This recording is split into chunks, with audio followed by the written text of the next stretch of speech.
discussion. Now both teams dive deep into their rosters, lean on each other in an increasingly tough postseason ahead. The Tigers are going to take the lead. Because if this October has indicated anything, it's that nothing is ever a sure thing. The most incredible thing I've ever seen. Tigers, Yankees, Game 2 of the ALCS, next.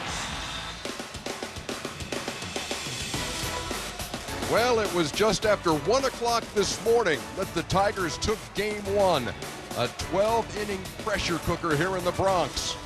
And now a scant 15 hours later, the two sides are ready to go again. This American League Championship Series coverage on TBS is presented by the Capital One Cash Rewards Card. It's Game 2 of the ALCS between the Detroit Tigers and the New York Yankees. Good afternoon, everybody. Quick turnaround. Along with John Smoltz and Ron Darling, this is Ernie Johnson. Welcome to our coverage. There were a number of headlines from Game 1. Deflation to elation for the Tigers. A long night for Jimmy Leland. And on the Yankees side, Ron, the loss of their captain, Derek Jeter. Who may be known forever as Black Sunday. Fracturing his ankle, he'll be out 3 months until he feels good again. But eerily, all teams go through these things during the course of the season. You can go back to May for the New York Yankees, and Mariano Rivera in Kansas City during batting practice, it hurts his knee. He is out for the season. And then last night, Joe Girardi said, looking at Derek Jeter on the field, he said it reminded him very much of Rivera. But when you look at Derek Jeter and he being out of the postseason, Alex Rodriguez has been a whipping boy, but when you look at the next generation to take them to the next level, Robinson Cano's numbers have not been great. He's 0 for his last 22, and that is just not going to cut it. And the New York Yankees as a team in this postseason hitting just .216. Meantime, game ends at 1 o'clock in the morning. At 3 o'clock here, Jim Leland's still here with his staff trying to figure out what the Tigers are going to do about their closer situation. Well, we talked about it in the onset. Can they win a close game? This was an emotional game for the Tigers on more than one occasion. Certainly they came back and won. The feeling is they won in a two-game swing, but they also saved a teammate. They may have lost a closer temporarily, but what they did rallying saved this guy right here. This guy has saved a lot of games for the Tigers. And last night, in a 4-run outburst by the Yankees, that's the last impression that you get as a teammate and as a team. But Detroit rallying helped this situation a little bit better than what it could have been. And what you need to do is, as starters, continue getting deep in the game. Put yourself in position and have other people temporarily pick up for Valverde, because they're going to need him for this series to continue and for them to win. On this Sunday afternoon in the Bronx, a chance for the Tigers to grab this series by the throat. The Yankees hoping for a split as they return to Detroit for the next 3. The first pitch, right around the bend.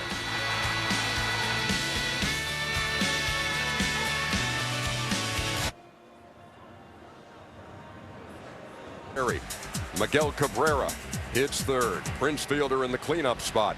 Delman Young, one of the stars for the Tigers in Game 1, hits fifth. And as Andy Dirks, Johnny Peralta, a couple of sterling plays defensively in the opener. Alex Avila and Omar Infante bats ninth against Hiroki Kuroda. Well, never has there been a more important first couple innings for a pitcher. A lot of emotion the night before, quick turnaround. You've got to actually, I'd never say this, keep the crowd in it, because everybody is dealing with the loss of Jeter and the team not hitting. Very important. Great movement, a scouting report, really good slider, and that shutdown innings that I'm talking about is very important to come out and set the tone for your team. Austin Jackson steps in to lead it off for Detroit. And we are underway at Yankee Stadium. Strike to Jackson.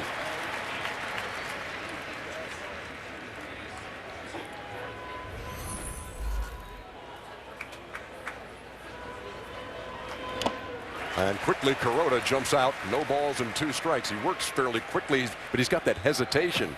Kind of the trademark hesitation for Kuroda on the mound. Well, he's working on 3 days rest. Everybody tries to make a big deal about that. I look for him to be sharp. He's been sharp the last couple of starts. Misses there. Well, both of you tell me about short rest. Basically, it's mental. It's just really mental, because at this point, physically, you're able to do whatever they ask you to do. I always think that because the weather has changed and gotten cooler, that 3 days rest really is, it can be used as an excuse more than anything else. You feel ready to go. Maybe you won't be a 130 pitch pitcher, but certainly can be effective for 110. Smoltzy, how are you working on 15 hours rest? Not bad. I mean, I don't even know that I slept. Jackson, a strikeout victim to start game 2. Well, behind Kuroda, the Yankee defense, of course, going to be a little different today. We got Suzuki in left field, the 10 Gold Gloves, Granderson, Swisher in the outfield. But in the infield, really the change, other than the Gold Glovers, is Jason Nix, a gamer who plays shortstop, and Russell Martin, who Joe Girardi described as one tough dude today to us before the game, catching almost every inning of every game. Here's Quentin Berry. Berry went 0 for 2 in the opener. I actually think it's a good thing, considering everything that's happened to the Yankees, that it was a quick turnaround. You get back out there to go play baseball, less time to think, less time to ponder some of the scenarios that could have been, woulda, shoulda, and you get out there and you can erase it with a good performance today.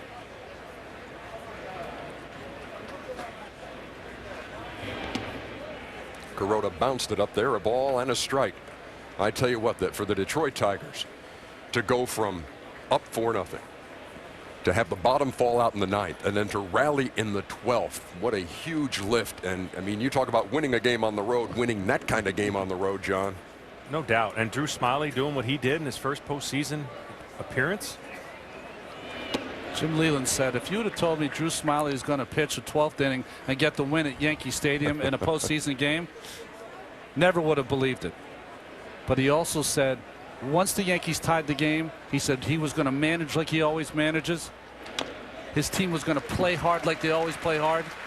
But he thought there was no chance they were going to win that game. And I thought he did a great job addressing it before we could even ask. You know, we meet with the managers every day, and he addressed the closer situation. Most people gut check reaction is, don't let him pitch anymore. Don't do this. Don't do that. It's not that easy. And closers get too much credit and too much blame. They're going to need this guy if they move on. You can't just put anybody in that role. And so he's going to give him the day off today in a sense of closing and work, adjust after that. 2 balls and 2 strikes to Berry. In the air to center field. Granderson shielding his eyes from the late afternoon sun and makes the play for the second out. And let me just add, the last 3 years, the best save percentage in baseball, Valverde 93.2%, and Soriano second with almost 90%. And the way Jimmy Leland put it, as he talked to us about the situation, but also really was saying, look, here's what I would like the Tiger fans to, as he put it, not be too short-memoried on where they've been with Valverde. And that's easy to say. It's just hard to understand. I mean, because what have you done for me lately? And everyone knows that. And that's why I think that win last night saved a teammate. Yeah. Because everything would have been on him.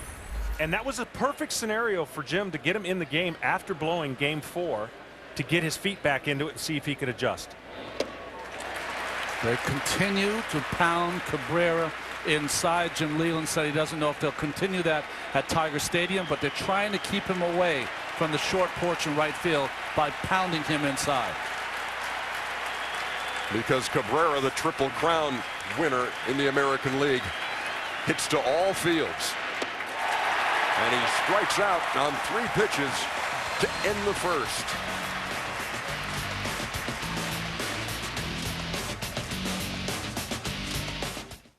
One cash rewards car.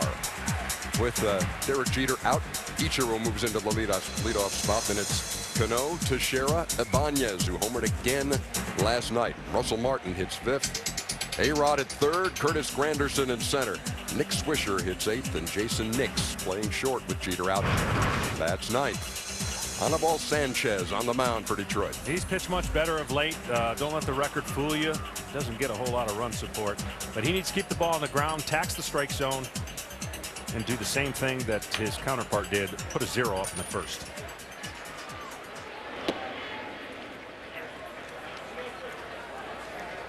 Get to the 8th. I think that's important for a starter today, especially given the circumstances. And please get him some runs. He hasn't had much, and keep the ball on the ground as we mentioned. Ichiro to 3rd, Cabrera, and that is a foul ball.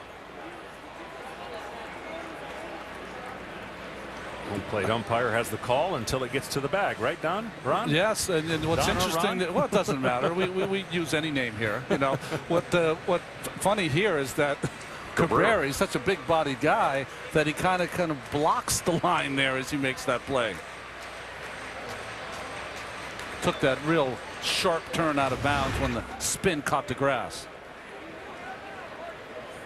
How do you raise your postseason batting average from the low 2s to over 3?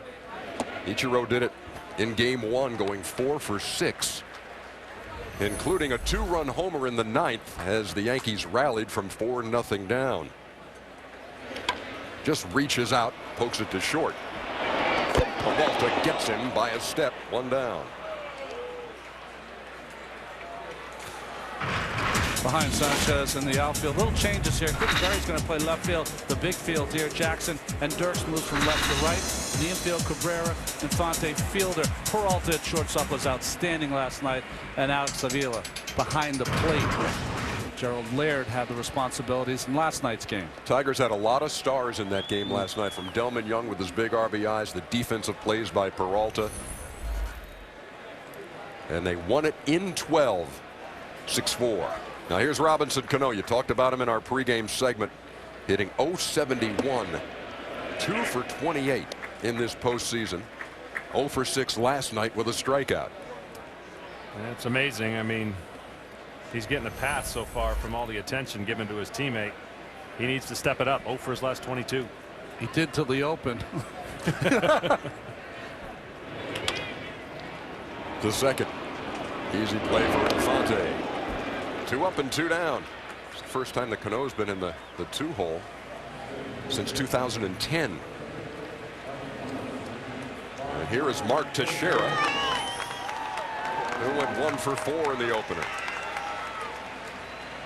Well, when you look at the history of the lineup, they're going to have to get something done in the first 4 hitters. The last 4 have been struggling. The shift on against Teixeira. Well, it's interesting. Teixeira worked that walk in front of Ibanez when he tied the game up with that 2-run home run. But we were asking why Teixeira would not think of maybe pushing a bunt that way. In this instance, though, you want him swinging the bat. Well, they worked that walk from 0-2 count, which is not easy to do. So in essence, it almost worked as a bunt to that vacant spot. He got on base for the ultimate 2-run homer tying home run. 3 balls and no strikes. Walks play huge at this time of the year. Cabrera got a walk to start their rally. That's over for a strike, 3-1. Teixeira's walk in the 9th preceded the home run by the guy who's on deck, Raul Ibanez. And the count full at 3-2.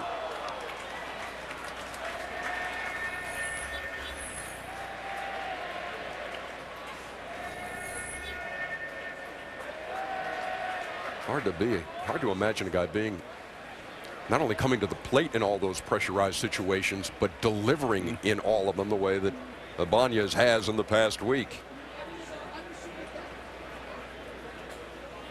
That ball is a bullet down the line, fair ball.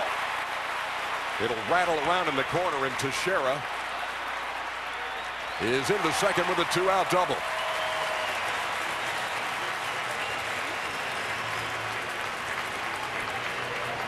Well, for Sanchez, one of the other keys is he must pitch ahead in the count. Behind in the count, the averages are really not in his favor, and this is a situation where 3-1, you can look for a shot right down the middle, and Teixeira did not miss it.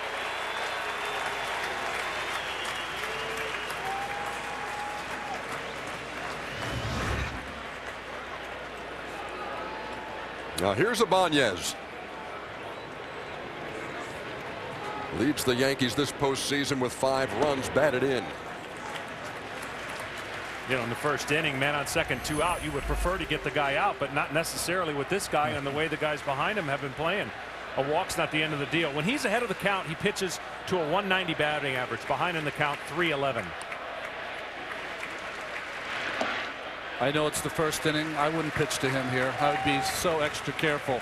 Great players stay in the zone, literally live in the zone. Mere mortal players approach the zone every once in a while. You can't define it. Well, Ibanez is right in the middle of that zone. He's ahead in the count, 2-0. Sanchez to the plate. 2 balls and 1 strike.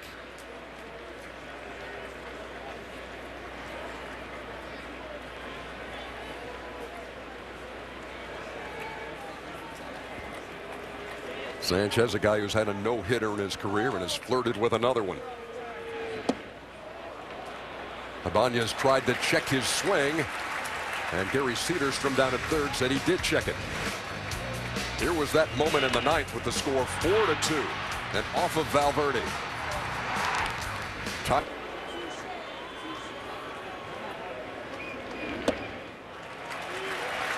And Ibanez draws a 2-out walk. They're at first and second for Russell Martin. Interesting with the changing of the lineup. It's maybe Russell Martin who's got to have a big day. Almost a pitch around there by Sanchez. I think of all the changes in the lineup, this has been the biggest impact change, meaning he's been down in the lineup. He's batted 9th, 8th. Now he's 5th. That produces a lot of chances for RBIs. His at-bats have been better than some of the guys that have been struggling.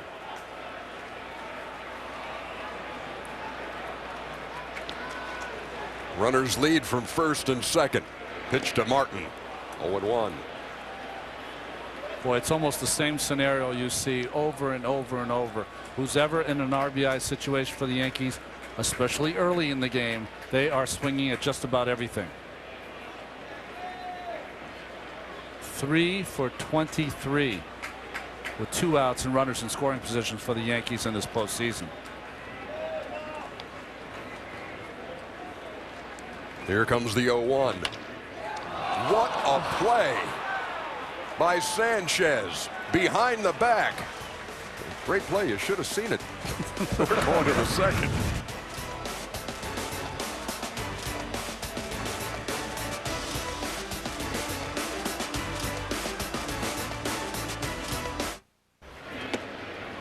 Prince Fielder takes a strike as he leads off the second inning.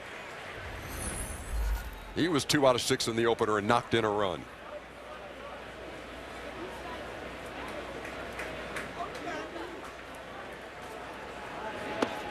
And Kuroda ahead. No balls and 2 strikes. Polar opposites what they're going to do for these guys. For Prince, they want to pitch him away, throw splits like that. For Cabrera, they're going to try to jam him in, see if he keeps swinging at balls in off the plate. But you don't want to get this guy in an RBI situation. He becomes that much tougher. Prince has showed a propensity in this postseason of taking the ball to left field much more.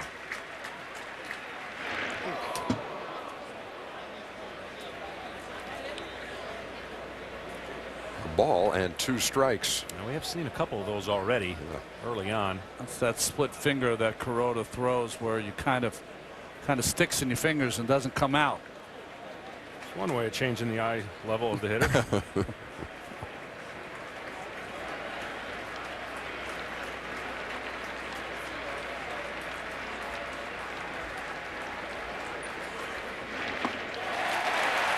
Third strikeout for Hiroki Kuroda. Play TBS Social Dugout presented by Samsung Galaxy S3. Predict plays before they happen, score strikeouts, and 7 of the first 9 he faced. He has struck out 3 of the first 4 here in game 2. Yeah, we did that on a day game, and he loves pitching during the day. I mean, 1.9, where's my notes? 9 ERA on the day games, and he's 5-2. Some guys, I mean, the splits day and night can be pretty drastic. And he's pitched good all year, but he certainly likes pitching at home and on the day. Well, Delman Young was already in the record books, had a share of the lead for postseason home runs in franchise history, and grabbed it outright last night with a bullet into the seats and left. He had RBIs in 3 different innings. Really an offensive force for the Tigers in the opener, as he was last year in the postseason. Well, that ball, just to keep it fair, on the inside corner, but up. You know, he's coast to coast kind of hitter. He can hit the ball to right field, to left field. When he was with Minnesota, he was a great postseason performer and continued it with the Tigers. He waits on a 1-2 from Kuroda.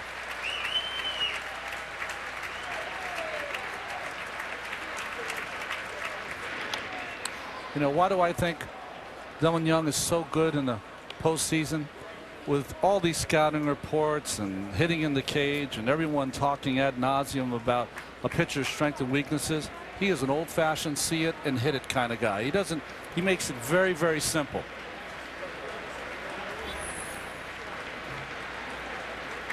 Another 1-2 and another strikeout for Kuroda.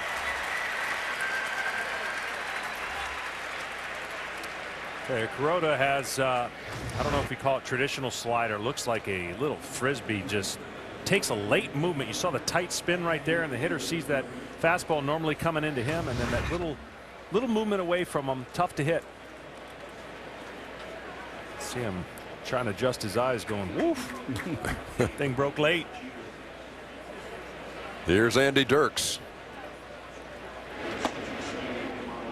Now in the 12th inning last night, after the Tigers had gotten the lead, it was Dirks. Hit a ball off the hand of David Phelps, scored another run to provide that 2-run cushion going to the bottom half.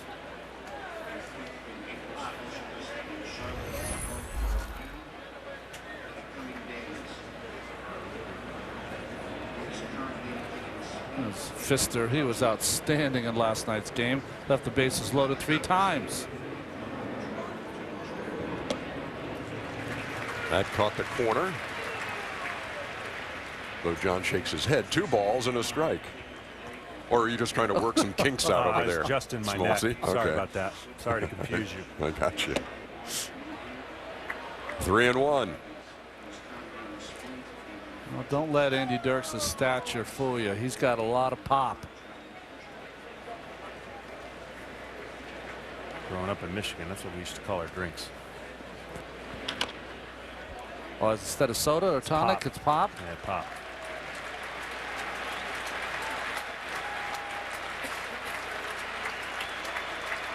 I think fans at home, you never know what you're going to get. Start getting a real appreciation for where you've been, where you're going, yeah, your roots, knowledge, just in the course of a baseball game. You got a book full of useless knowledge. And you draw from it very well. Yeah. 3 balls and 2 strikes.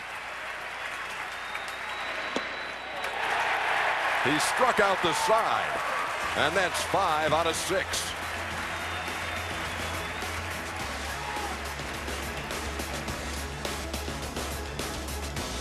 ALCS games with postseason.tv. Get started now at MLB.com. Alex Rodriguez will lead it off in the Yankee half of the second. 0 for 3 last night with a strikeout, 2 for 19, 10 Ks in this postseason. And he takes a strike from Sanchez, 0-1.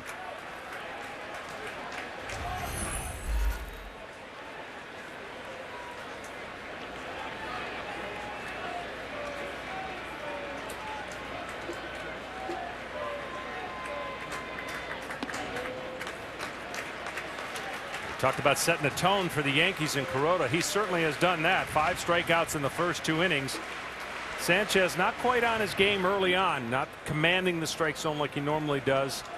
A little bit of trouble in the first. See how the second fares in the latter part of the lineup. Well, that was up and in, fouled off into the hands of first base coach Mick Kelleher. Broke Alex's bat, needs a new one. You know, when you're going bad, those are the little things that happen. A ball up and in, give him a 2-1 count, tries to get out of the way, and it's a foul ball. Or like last night in the first inning, bases loaded. Peralta with a sparkling play, got the force at second. Tigers got out of the inning. You know, when Alex is going good, he's got the count in his favor. He's taking close pitches, making sure he gets the pitch he wants, and delivering it. Right now he's in between both the fastball and the breaking ball. Sanchez with a 1-2. Seen it happen to a lot of hitters once they're over 35, 36 years old. you feel as though you can't get to the real good fastball anymore. You try to cheat. Once you cheat, you've given yourself up on the breaking ball. And that contributes to one extra base hit in his last 87 at-bats. Sanchez nibbled at the corner and missed. 2 balls and 2 strikes. Rodriguez missed 36 games this season after he got hit in the hand by Felix Hernandez. Came back on September 3rd, and for the rest of the season had 3 home runs and 13 RBIs. Full count, 3 balls and 2 strikes. Has not driven in a run in this postseason.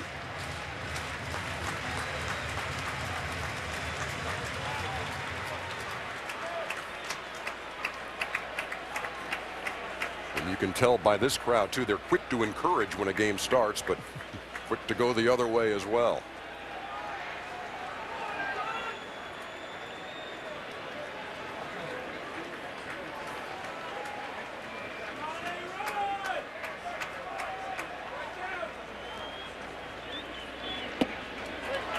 Strike 3 called. 1 down. Change up, John. Something breaking on the outside part. Well, this is just his fastball that comes back from out to in. Looks like a ball to a hitter. His sinker is what gives up a lot of ground balls. That's a little bit higher than you'd like, but he gets the freeze because it looks outside. And to A-Rod, certainly nothing can go right. Even in his guessing or when he hits the ball hard, someone's there to field it. Granderson swinging at the first pitch and tapped foul. We get down to this part of the Yankee order, and you see those minuscule numbers in the postseason here in 2012. Granderson just 3 out of 23. I think you said it best, Ron, that you can't be in between. Yeah. As a pitcher or as a hitter, and you can't be too aggressive and you can't be too passive. You've got to find the blend of trust. Right now, some hitters have lost trust. You've seen pitchers lose trust in their pitches, in their mechanics, and it shows up ugly at this time of the year. In the regular season, they're all going to figure it out. That's why they're here. But in a short series, it's a lot harder to grasp those things. And I think with the glare, and certainly we are part of the problem, not part of the solution, but with the glare comes on the board the 130s, the 107s, the 125s. And in regular season, you say to yourself, you know what, if I had 250 next month, 300 the next month, I'll get my average back. Well, there's no months. There's days. Yeah. That's why at home here, they'll show the season average at this point. It's a little bit better with 43 home runs than the current series. And 106 RBIs. That's what Granderson had.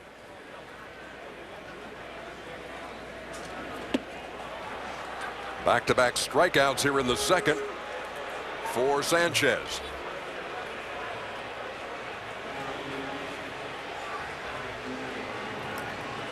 Well, the funny thing for me when we see those pitches, Alex taking a pitch right down kind of the middle of the plate, maybe a little away but up, and Granderson swinging through really a hanging slider. It's really hard to explain or comprehend. I mean, Detroit's ERA for their starters this postseason is, I mean, 1.10, minuscule, but still every pitch is not perfect.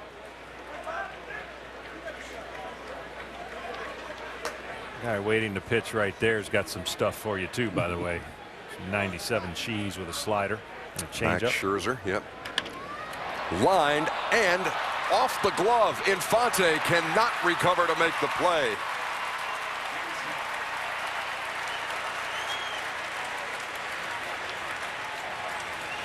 You see, and normally he always smiles no matter what the situation is, but this is a smile of, well, he's going to throw me out. I got a base hit, and he couldn't quite grab the ball. And he's like, about time. I think Infante, after he dove, he had a little more time than he thought. And the rushing, and once he didn't pick it up the first time, that was it.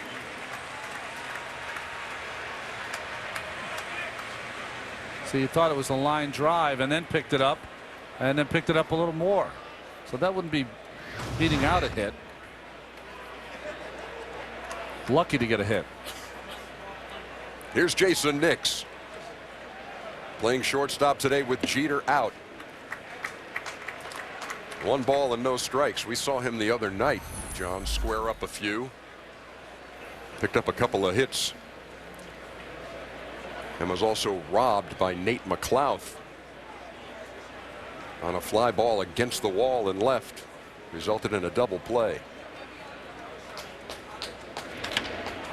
That's in the air to left. Berry came in and now goes back. He's at the track and makes the play.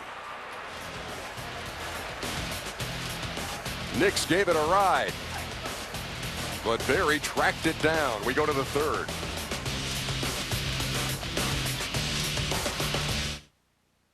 Defense, and he leads it off here in the 3rd for the Tigers. We are scoreless in Game 2 in the American League Championship Series, and Kuroda misses.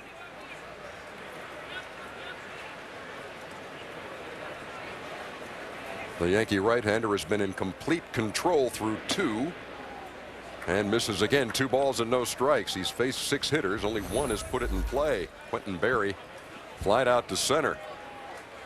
Kuroda with 5 Ks here early.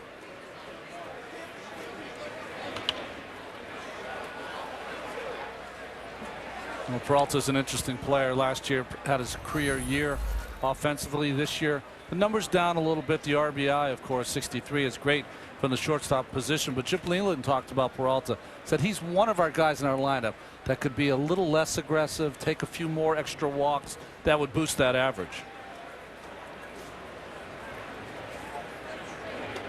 Imagine being in a game where you win the game and then you stick around in the wee hours of the morning trying to figure out how you work things from this point on. A lot of pressure on Jim Leland and every manager this time of the year.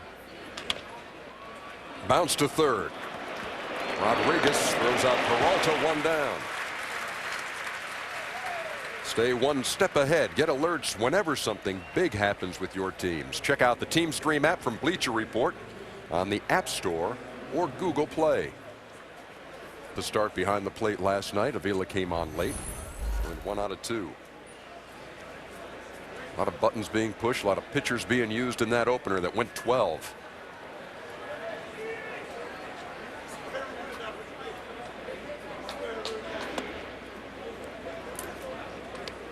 Detroit's roster set up a little bit different from their pitchers. They got a couple starters in the pen. They still had Porcello last night. Of course, they had Albuquerque still. They could have pitched that game a little bit longer, I think, than the Yankees could. The Yankees are in a long stretch here of tiresome games. Yeah, they have played extra inning games, a couple of 12-inning games, a 13 this week. Opened up that Baltimore series playing Sunday and Monday on the road. Tuesday was a travel day in which their train didn't make it to the destination. Electrical difficulties in the middle of the night, and they had to bus, and then played Wednesday, Thursday, Friday, Saturday, and Sunday here at Yankee Stadium. They didn't get into it, what, almost 6 o'clock in the morning? 9 o'clock. All of that has led for their travel to be late tomorrow, canceling workouts and anything that happens in Detroit. Give the guys an extra breather. And of course, Joe having to deal with the funeral, his father.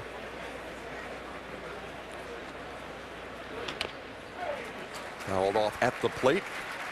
The count 3-2 to Alex Avila.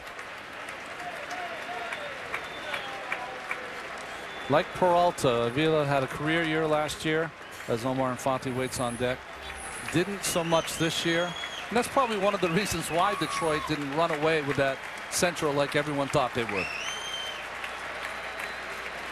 In fact, the Tigers had to rally down the stretch to overcome the Chicago White Sox and lay claim to the Central title as Avila goes down swinging. A lot of K's in the book here for Kuroda. That's 6 strikeouts as we play in the 3rd. And Ronnie, we talked about that game that we did against Tampa Bay when it was much the same way. 7 of the first 9.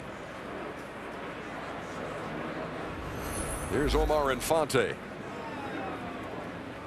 who hit 2nd in the opener in the 9-hole today against the right-hander Hiroki Kuroda. No good. balls and a strike. Good sign for the Yankees because Kuroda's really early on. You've got a chance to get him when he gets into the 60s and 70s of pitch count. 183 batting average. It's a little tougher.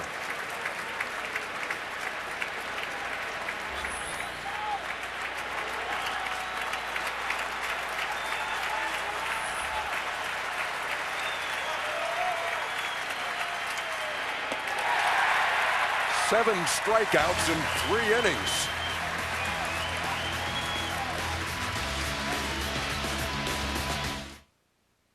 And we are scoreless. Top of the order for New York, which is normally Derek Jeter. But today, Ichiro Suzuki. Lays it down. Avila quickly out of the box and throws him out. If I can just express to you how difficult it is with all that equipment, getting rid of the mask, making sure you jump from behind the plate, and then on the run like an infielder, make that throw to first base and not hit the runner. It looks easy because these catchers are so good, but beautiful play by Avila. And threw him out easily. Here's Robinson Cano. A footnote on the Jeter story. I know we've talked about it and you saw it last night, but he will not accompany the team to Detroit.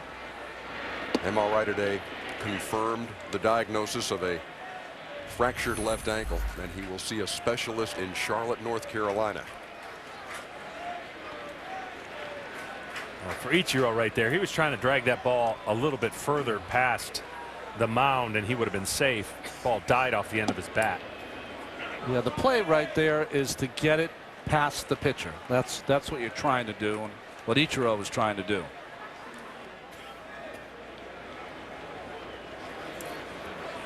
Cano, who grounded out in the first, behind in the count 0-2. Sanchez ran it inside. Ball and 2 strikes. In between pitches, sunflower seeds fill the mouth of Robinson Cano from the back pocket.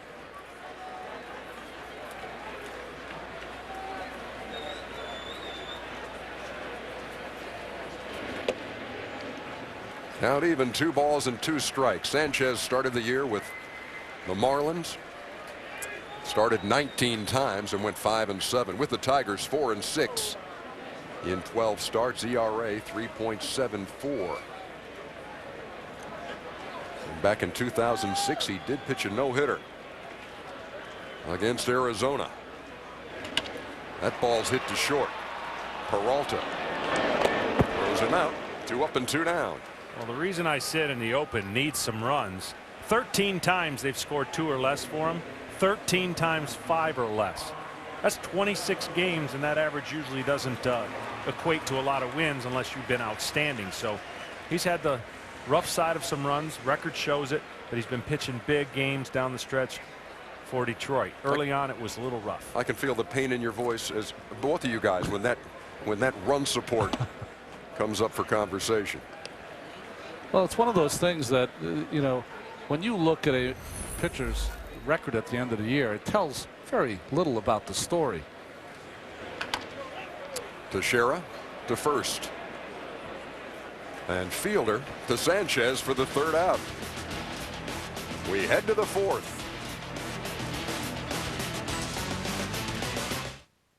Thanks a lot for spending a few minutes with us. Hey, thanks, guys. Can you describe that roller coaster game? I know you were sitting there on pins and needles and you have a 4-0 lead, but what was it like in that dugout? You know, I mean, throughout the whole game, you know, guys are staying loose, staying within themselves, and playing the game that you know, that they prepare for, that they know how, the way we've played all year. And I think that was the main thing for us, going through some of the roller coasters. It seemed like I couldn't stay out of trouble, but the team really bailed me out when I was in trouble. So, you know, it was a fortunate thing for us. But, you know, as we got later in the game, guys just stayed within, you know, within what we do. And you know, we've been through some struggles already this year, but you know, we've got the confidence that we know we can come out on top, and that's kind of what we did last night. Where did Cano's ball hit you, and how did you shake it off? It hit me right in the wrist, just below the thumb, and just one of those things. I guess adrenaline just takes over, and you don't really feel much. And yeah, there's some pain, some stiffness, but when it comes down to it, it's a matter of your teammates are trying to count on you, and they want you out there. So you got to do what you got to do. If you can pitch through it, play through it, that's what you have to do, and that's kind of what we did last night. And had a lot of support from the guys, so it was a very important thing. Jason Nix throws out Quentin Berry for the second out. Doug, I fairly or unfairly have said you're a rhythm pitcher, and look like as a rhythm pitcher early on you might not have had the perfect rhythm. How'd you find it in a game like that and turn it around? Typically things start to speed up in a bigger game, so from the start I was trying to keep things slow and stay within myself, and that was one thing that Jones came out and told me. He said, hey, your rhythm's really looking a little slower than normal, especially for you, and I'm a quick guy. But as you say, rhythm's everything, and it's just a matter of we needed to pick things up. We needed to speed things up a little bit, so that's kind of where we took it. You talked to Gerald and said, hey, let's get on the same page right here, and really just go for some quick contact and stay within it, and really just kind of speed things up. Speaking of contact, you now hold the record all time in the American League for no contact. 9 strikeouts in a row. That had to be a blast. As time kind of goes on, I've had a little bit of time to let it soak in a little bit. At the time, I had no idea, but letting it soak in a little bit, I'm very appreciative and humbled by the experience. Hey, Doug, how nice is it to be able to watch the guy at the plate and not pitch to the guy at the plate right now? Being on both sides of the table, being his teammates, one heck of a blessing for us. He swings the bat like a professional, and he plays the game the right way. Well, I guess your teammates didn't want you to have too much airtime. That's a quick 1, 2, 3 inning. Doug, thanks a lot for joining us. Thank you, guys.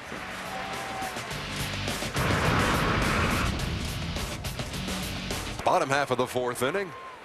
Game 2 of the American League Championship Series. And here's Raul Ibanez, who takes a strike from Anibal Sanchez. One of the things no one's been able to do is make him uncomfortable in there. Everything out over the plate that he's hit, really almost putting it on a tee, and he has not missed it.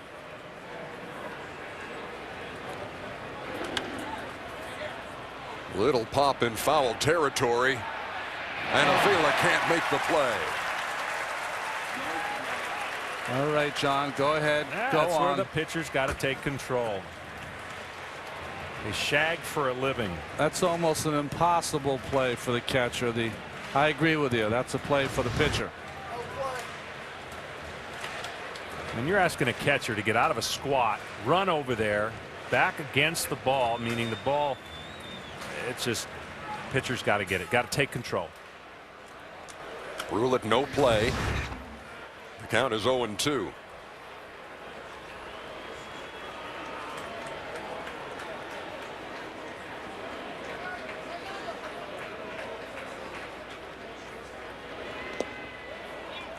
Ibanez checks his swing. 1-2.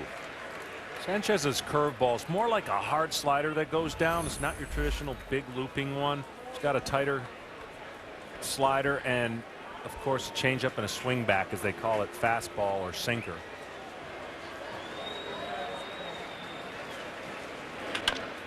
Rounded up the middle. Infante can't quite get there, and Ibanez has a leadoff single here in the 4th. The little subtle things of the game. Pops up, it should be a flat out, and his play is not made. He gets a second chance, playing him to pull up the middle for a base hit. Tied him up inside with 2 fastballs, tried to get him out of the way. He got his arms extended, didn't hit it great, but hit it out in front of Infante. Ibanez now 7 out of 15. And here's Russell Martin.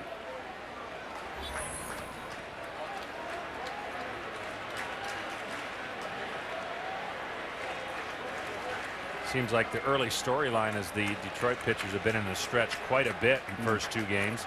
The Yankees, for the most part, haven't. Kuroda hasn't been out of the stretch yet. That's the key in these games, to create pressure for the guys that are on deck, guys that are at the plate.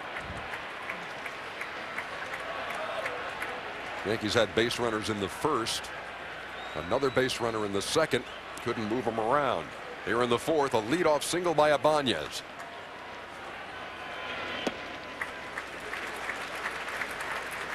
A lot of pitchers, when they do their bullpens, you think about doing your bullpen side work.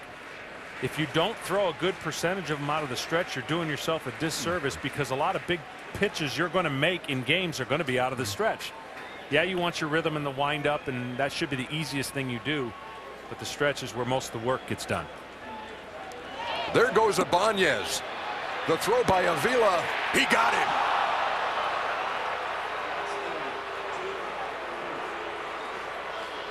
That's all catcher right there. He made up the difference between a guy that got a decent jump. I'm pretty sure this was a hit and run, but nonetheless, he gets the throw there in time, and he almost slides into his foot, but he got it out of the way.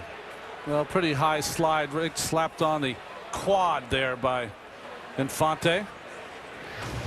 You know, desperate times call for desperate measures. You would never see in the regular season Martin with a hit and run with Ibanez on first base, but not scoring any runs, trying to change it up. Martin now with a 1-2 count as Sanchez comes to the plate. Down in the dirt, count even.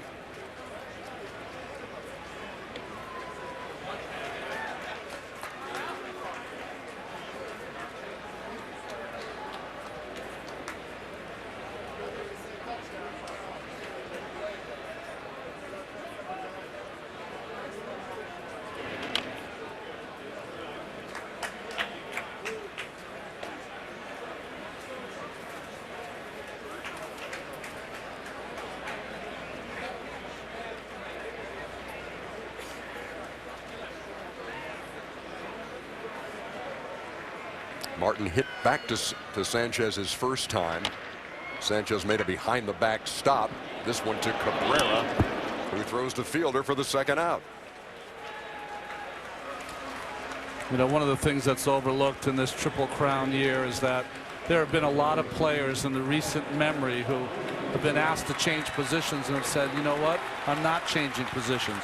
But Cabrera is a superstar at first base. They're able to sign Prince Fielder. He said he would be happy to go to third base, and he's made one error in his last 37 games. Now, does he have tons of range? Does he have tons of speed? Maybe not, but anything he gets to, he's sure-handed.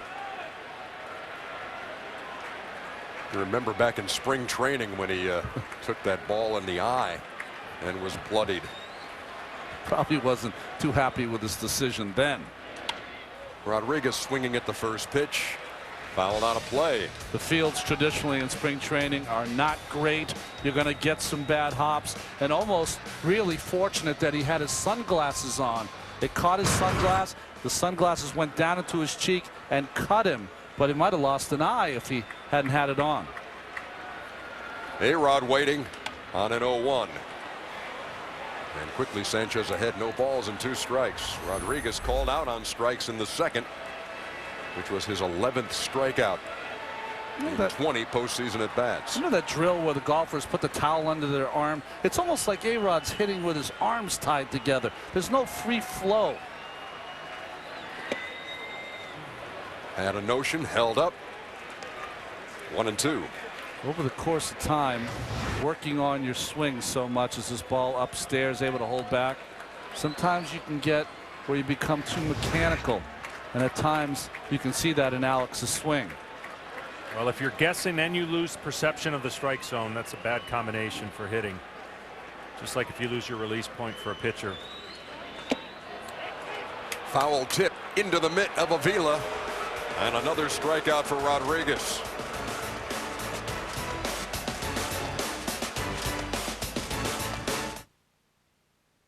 Stadium as we move to the 5th, and Prince Fielder takes outside from Hiroki Kuroda.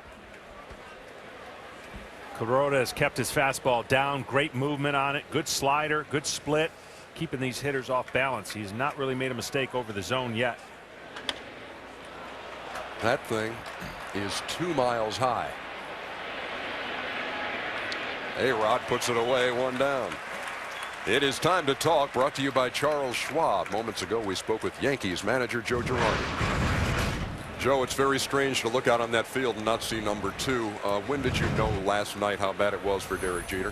When he didn't get up, when I saw him roll on the ground. Usually he'll get right up, and when I saw him roll, I knew there was an issue there. And you know, we're going to be without him the rest of the way through, but we got to find a way to get it done. Joe, you've been dealing with a lot of different length of games and emotion, but the best way to come out is your starting pitcher make a stamp on the game, and he's certainly doing that so far. Yeah, he has, and you know, he's on short rest, and it's not something that he's really ever done before. They talked about maybe he did it one time in Japan, but he's given us everything he's got. He faces Delman Young, who takes outside, 1-1.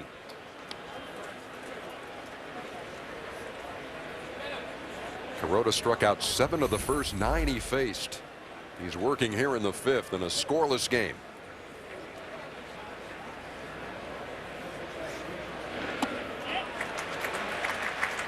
Young could not hold up. 1-2.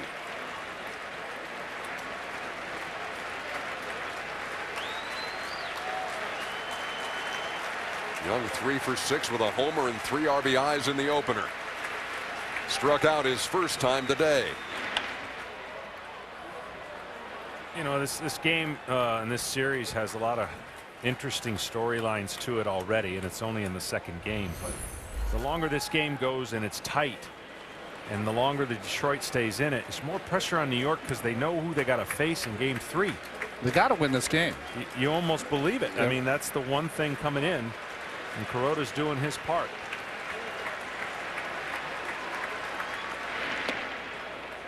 New spin on the WWJD.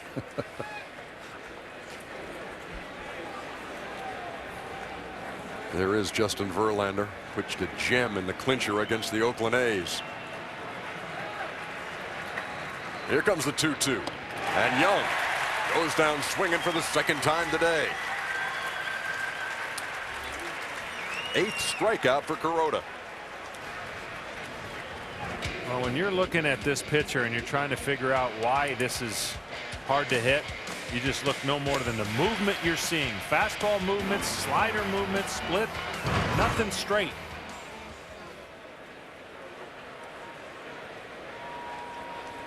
And only 57 pitches to this point. A great sign for a guy who's working on short rest and a bullpen who's tired. Here's Andy Dirks.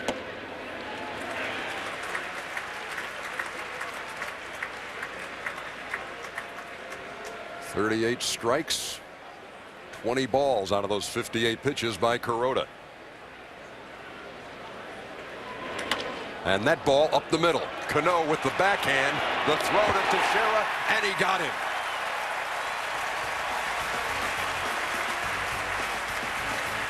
We head to the bottom of the 5th in the Bronx.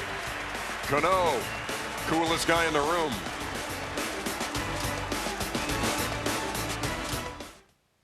And leads it off in the bottom half of the 5th. 3 hits in the game all belong to the Yankees.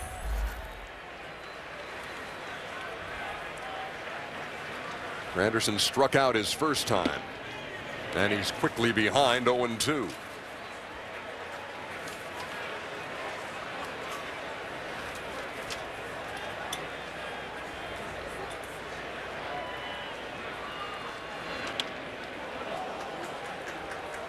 Sanchez retired the side in the 3rd, and in the 4th allowed a leadoff single to Raul Ibanez, but Ibanez caught stealing by Alex Avila, and then he retired the next 2, did Sanchez.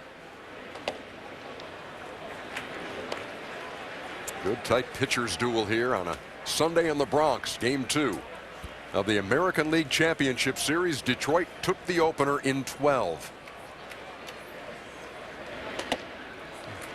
Well, his first game is similar to this. Didn't get any runs. Oakland got 2.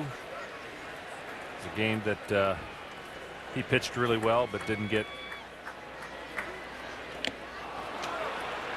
a decision. He gets Granderson on strikes to lead off the 5th. His 4th strikeout.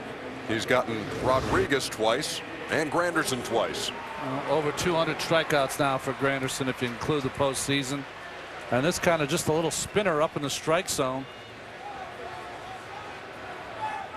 Yeah, I'd like to say these are all great pitches, but they're really not. A lot of them are not great pitches, and it's just not recognizable by the Yankee hitters at this point. Swisher way out in front, 0-1. Yeah, that's a guy trying to get and attack a fastball that never came, and That's guess hitting right there. You decide you're going to swing at the first pitch, no matter where it is. Curveball by Sanchez. Sanchez made his major league debut in New York, the old Yankee Stadium, in 2006. Started the second game of a doubleheader and won it.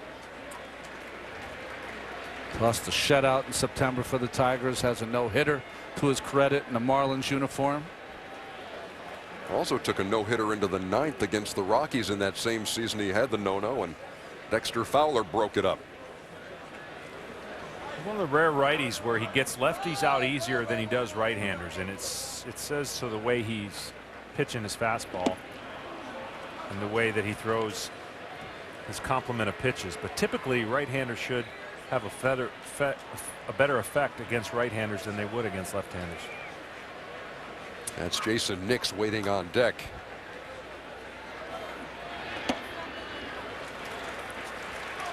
Pitches off the first side part of the rubber, the first base side of the rubber, so you could see he likes pitching to that side of the plate. The 3-2. And that is 5 strikeouts for Anibal Sanchez.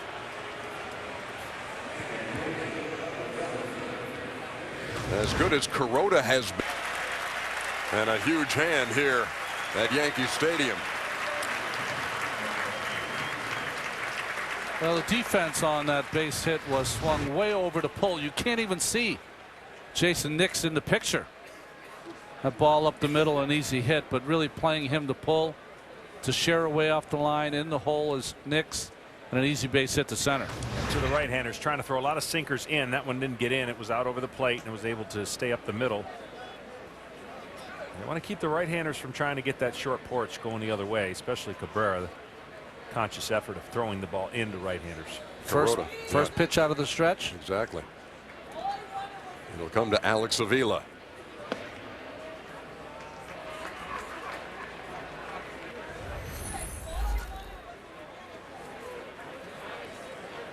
Avila struck out in the 3rd. Here in the top half of the 6th, the first base runner of the game for Detroit. And it's Johnny Peralta.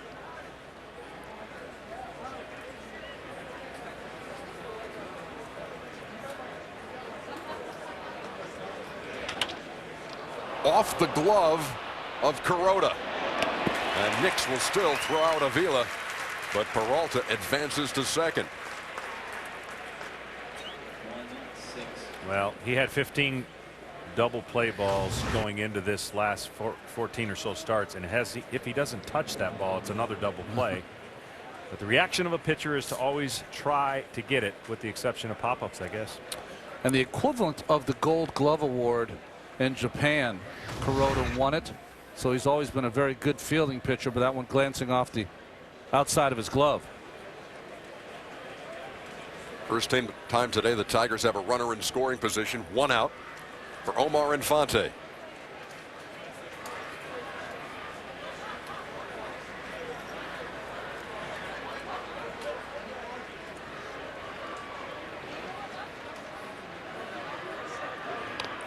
Tried to lay one down. Rodriguez was well back at 3rd. I don't like that play. Infante's 4 for 11 off Kuroda. What you're really doing in saying of laying a bunt down is that you're just passing the baton. Let someone else do it. He should try to do it here in this situation with 1 out. Try to drive the runner in.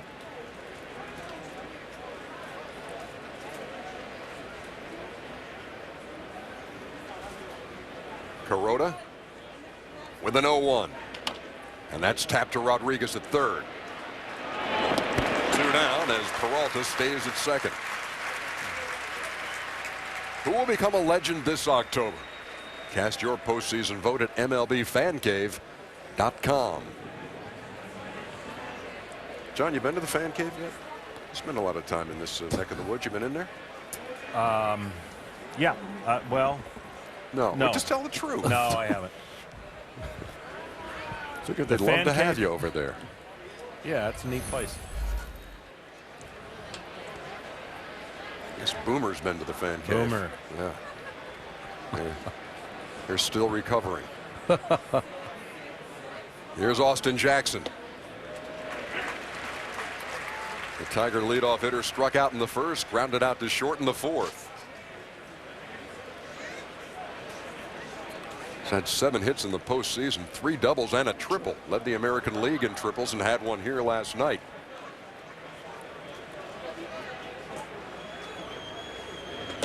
Well, they have him more in a crouch than when he first came up. He's open instead of closed before when he first came up, and it's really the adjustments that Jackson has made that has generated this fantastic year that he's had. A guy that almost had 200 hits his first year. The league made adjustments to him. He struggled with striking out a lot and has come back to the player that he's going to be, and that is an outstanding major league player at this level. The 1-1. Missed, 2 balls and a strike. He hit 300 this year, career high. 16 homers and 66 runs batted in, both career highs. You know, it's hard to ask a young player. He was brought up probably prematurely because they needed it to play center field and lead off for your team. Very difficult to ask both of those things from a young player, but now he's becoming one of those elite players. He's taken the reins in center field from Curtis Granderson. Guys in a head-up trade. Well, the Tigers in game 1, 6 for 15 with runners in scoring position. League best during the regular season. They've only had 1 opportunity, 0 for 1 today. Now with a 2-2 count and 2 outs. Trying to add to that league leading batting average. The biggest pitch of the game comes here in the 6th. And it comes with a runner at second. And a 2-2 count to Austin Jackson.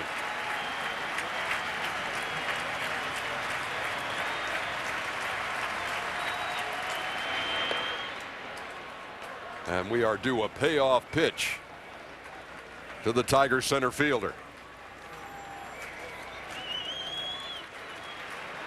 Show how he has greatly improved his game. He had 181 strikeouts last year, 134 this year. That's a reduction of a quarter of his strikeouts. That's a pretty good adjustment.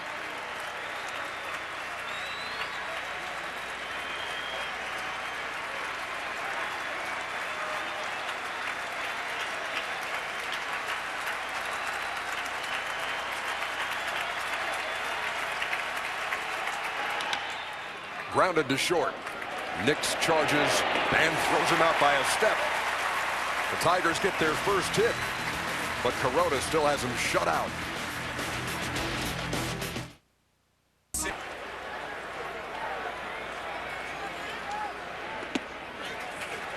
Two balls and no strikes from Anibal Sanchez, who has held the Yankees to 3 hits through 5. Sorry, Ernie, leading off this inning. Wouldn't be surprised if you see Ichiro taking a pitch here, getting on base any way he can. Cabrera in on the grass at third, and Ichiro turns on that, pulls it foul. He homered here last night as the Yankees staged a 9th inning uprising, a 2-run shot, and then Ibanez hit another 2-run homer to tie it at 4. And that's tapped past Sanchez, and they will not get him.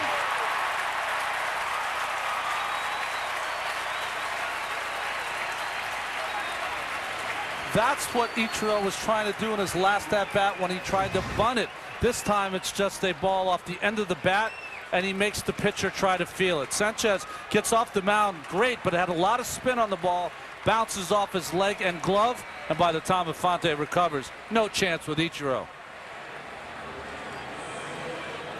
Well, that's the problem with spring training. It's hard to duplicate that at real time. You know, you have the fungo hitting a lot of different choppers and work on that play about 1,000 times. But with a guy that fast at real speed, it makes it difficult to see that ball not moving as slow as it is. Sanchez charged with an error. And here's Cano.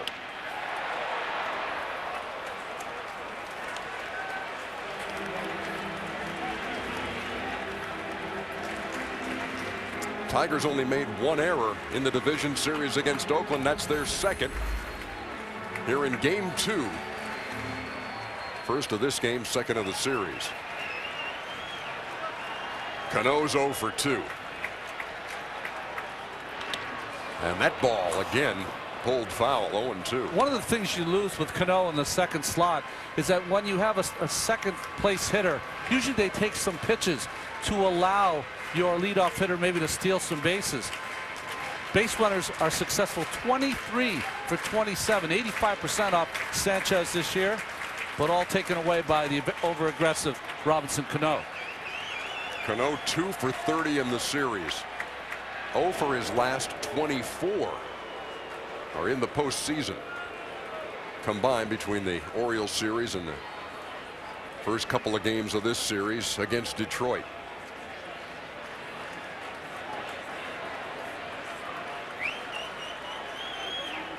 Ichiro has his lead at first.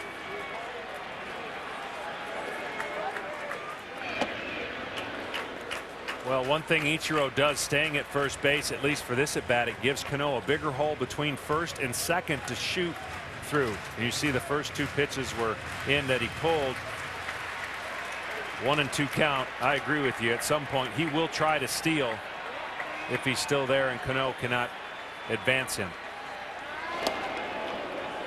He stole 14 bags with the Yankees, 29 combined between New York and Seattle this year.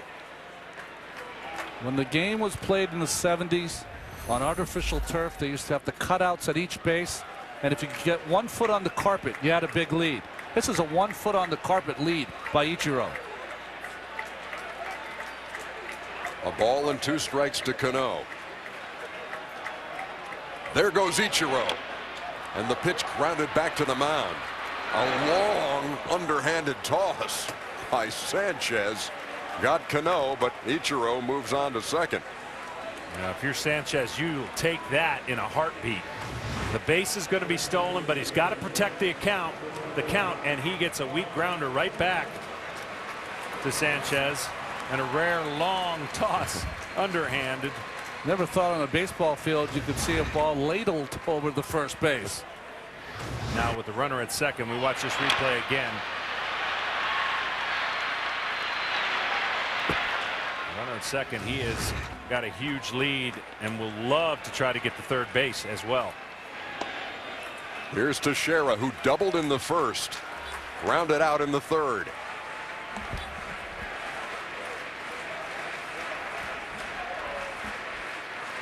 Very few runners in scoring position in this game. Second time today for the Yankees. It's Ichiro who's at second with 1 out.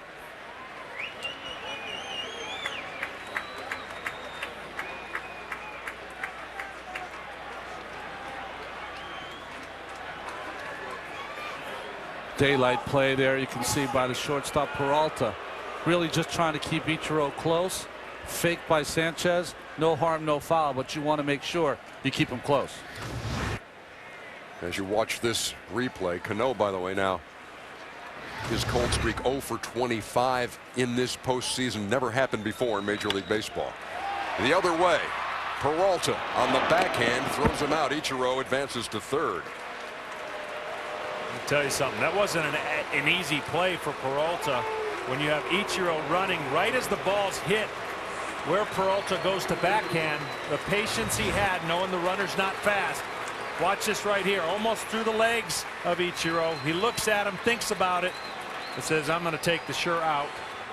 If that would have been with no outs, he might have taken a chance to go and get the out at third, but with 1 out,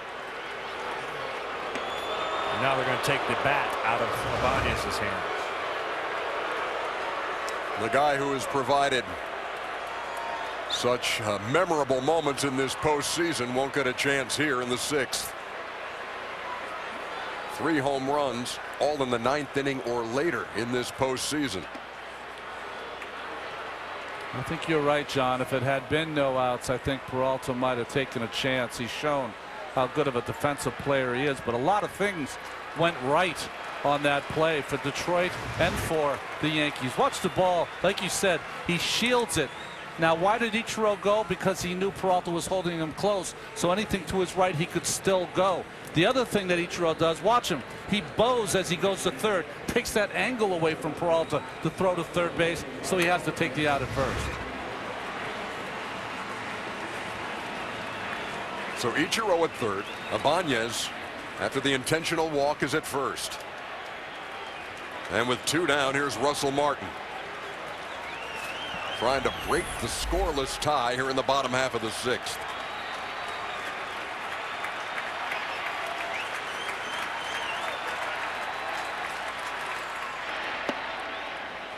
Strike 1 from Sanchez. Martin's grounded out twice.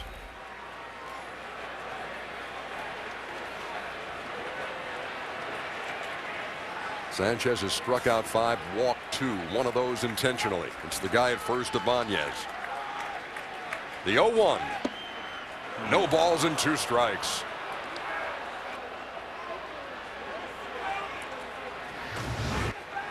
This is just a great pitch. A sinker in, catches the bottom part of the strike zone.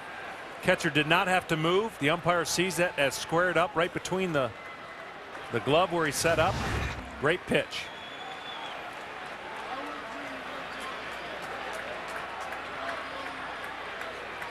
The 0-2. Upstairs, a ball and 2 strikes. Sometimes you have redemption in the postseason. Martin trying to reverse a tough trend that he had in the regular season. 167 batting average with 2 outs and runners in scoring position. Everything's wiped clean though in the post.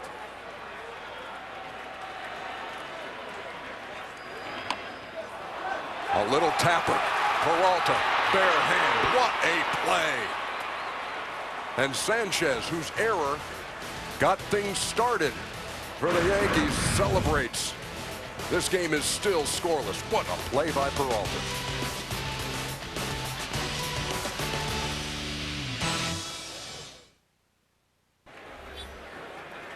Here's Quentin Berry to lead it off against Kuroda. Foul away. 2, 3, 4 hitters due for the Tigers here in the 7th.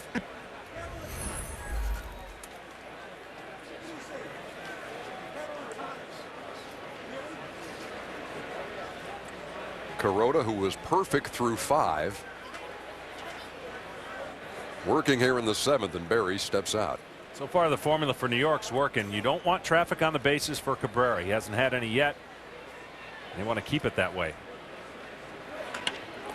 That ball hit right on the screws, and Granderson back. He won't get there. That'll bounce over the center field wall for a ground rule double. Berry at second with nobody out here in the 7th. Well, he missed the first curveball. Maybe not sure what was coming in the first pitch. Over the middle of the plate, he fouled it, but he didn't miss this backup slide. Well, it's supposed to be a backdoor slider, and it actually comes over the middle of the plate. Granderson likes to play shallow, but this ball was crushed to straightaway center. Kuroda knows how important that double is to start off this inning in front of Detroit's equivalent of Murderer's Row. Cabrera, fielder, Young. Cabrera 0 for 2. 1 for 6 in the series.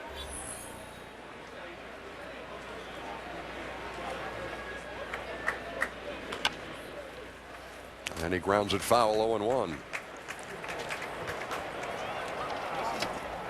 Peak performance brought to you by Nissan, makers of the all-new Altima. Well, Cabrera usually, as we see that 330 average right there, Cabrera doesn't have a great first round batting average, but the more he gets to play, second round career batting average coming into this series 360 with 6 home runs.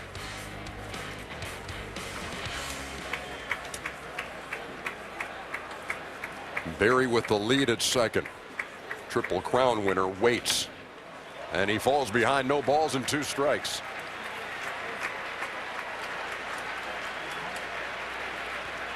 Cabrera hitting .250 for the postseason coming into this game with just 1 RBI. This the first. Sorry, Ernie.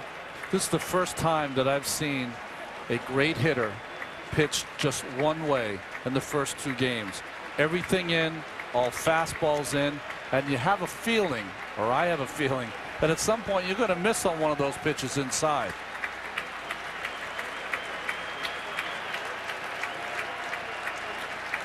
The 0-2 from Kuroda. Outside, a ball and 2 strikes. And you mentioned, John, last night too, a guy with big power numbers like this, and it was his walk in the 12th inning to lead things off that got everything started and made it all possible. Absolutely. I mean, this is what this guy means to this club. I mean, he's hit 40 home runs off of right-handers of his 44. Okay, so he stays in well. The reason these at-bats are so important, because if he can move him over or drive him in, but if he doesn't get it done and they get him out, they're more than likely walk fielder with a base open. He knocked in 139 runs in the regular season. Foul tip. He's still alive.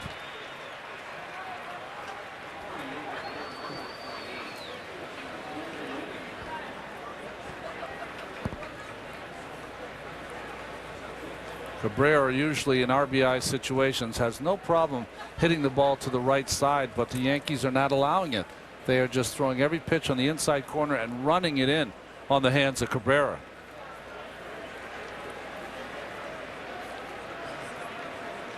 Cabrera ranking among the top in multiple offensive categories, including hitting with runners in scoring position. 356 was the 4th best mark in the American League.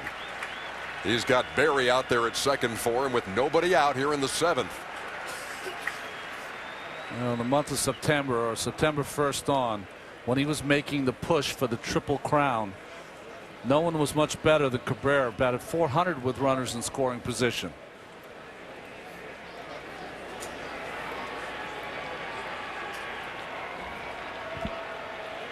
Sometimes you go out and talk to the catcher and you feel good about something, and then he gets back behind the plate and you're on the mound and you go, wait a minute. I don't know if let's talk one more time.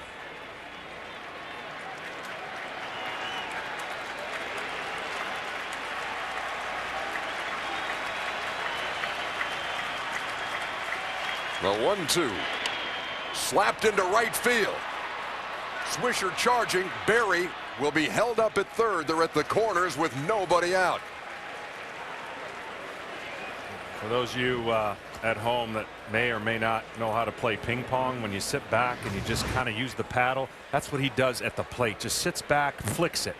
He's not in a hurry. He doesn't get his body out too out in front, and he's got a wide open spot to right field. That's the first pitch he's had to go that way, to your point. That's why he's the best right-handed hitter in the game, because he's been rushed inside the entire series for these 2 games. He gets 1 pitch away, 1 in the first 2 games, and he gets a line drive to right field. You see Gene Lamont put up the stop sign at third. So Berry's at third, Cabrera's at first. Nobody out in a scoreless game. Tigers trying to take a 2-0 advantage in this series. Here's Fielder.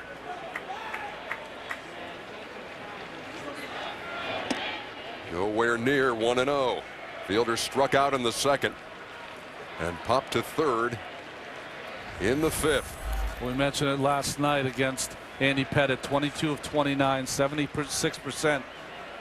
Great rate by Fielder with a runner on third and less than 2 outs. Some guys get anxious, try to do too much. Some guys get locked in. He's one of those guys that gets locked in.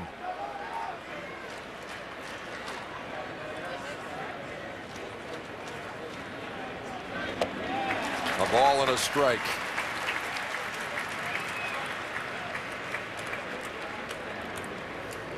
It's kind of a chill factor to the game of Fielder, although you see him gulping for a breath there. Big situation, he knows it, but usually he is pretty cool at the plate.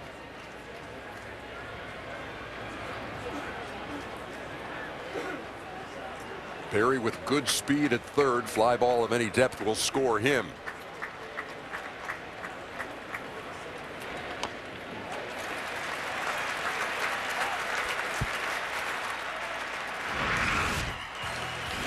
Andy Pettit just trying to get a strike. Fielder did not allow it. Fastball away, right back up the middle. A little more anxious in this bat against Kuroda now. He swung at 2 pitches out of the strike zone. Pettit denied in game 1, had a chance for his 20th postseason victory. Here in game 2, scoreless in the 7th. And a big at bat, Prince Fielder, facing Hiroki Kuroda.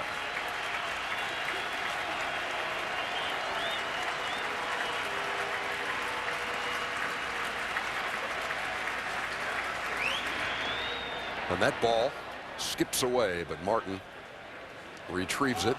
2 balls and 2 strikes. They asked for help over there, and Gary Cederstrom said no, he did not go. Clutch all season long has Prince Fielder been. And when you're a pitcher on the mound and you're a split finger pitcher, you've got to have extreme confidence in your catcher to be able to do that for you, John. Yeah, and Martin does a great job. We talked about all the innings he's caught, no break at all. And he's done a great job blocking those pitches. That's how you got it. You got to attack a guy like Fielder down.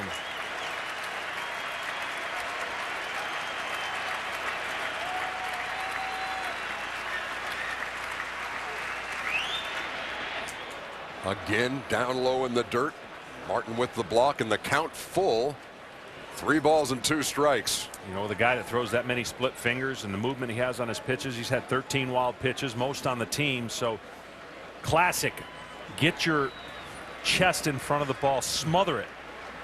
A split finger is going to go more down than it is right or left, like a slider or a curveball, where you have more uncertain bounces. You're going to know what that ball's going to do. Berry at third. He led off with a ground rule double. Cabrera at first. A payoff pitch to Fielder. And he got him for the first out. Huge strikeout for Kuroda.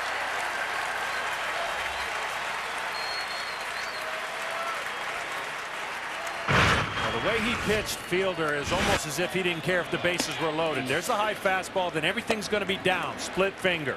Down. Foul ball. Down. He's going to block this one and keep the runner from scoring. Again down. And when he got to 3 and 2, man oh man, he stayed stubborn, and Fielder did not. You talk a lot about pitchers throwing under stress in certain situations. Russell Martin's been living with that the last week. Extra inning games, never getting a break behind the plate. And he came up huge in that at bat against Fielder. First pitch here, really important to a guy who's aggressive. Delman Young didn't mean to. 0-1. Such a huge pitch in an at bat. It's a pitch that's going to be a ball. Foul tip gets Kuroda ahead in the count. 51% compared to Fielder's 76%. Now the double play comes into play as big as ever. He does give up a lot of ground balls, not a lot of speed on the bases. Everybody playing back for that double play. Young is 0 for 2 with a couple of strikeouts. Boy, Quentin Berry came charging down the third base line. And then Kuroda stepped off. Oh, the veteran Kuroda, of course, cool as a cucumber. Watch Berry. Just trying to get the balk by the pitcher. No problem for Kuroda. Made me balk up here. 0-1.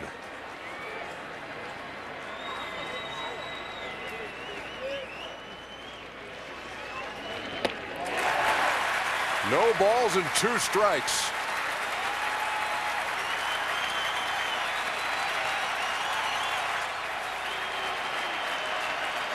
When's the last time you saw a crowd stand up with 1 out?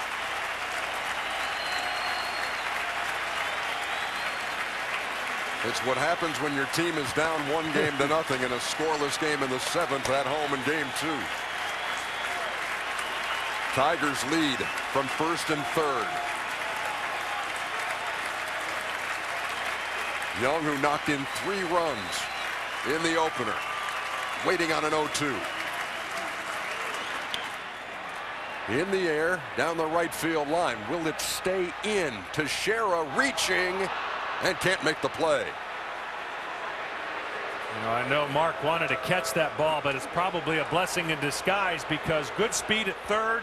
He would have had to come out of the stands, wheel, and throw to home. We look at the replay here. He probably could have caught that ball, as you see right there. That would have been trading an out when a guy's in a defenseless 0-2 count. If he catches that, though, his momentum is going to bring him into the stands just enough that it would have been a real close play at third base. One thing you'd like to see, Cabrera's getting no lead whatsoever at first. Not a secondary lead, not anything to get to second base if it's a slow chopper and mess up a double play. You'd like to see him get a bigger lead than he's getting and help out whatever ground ball, if there is one.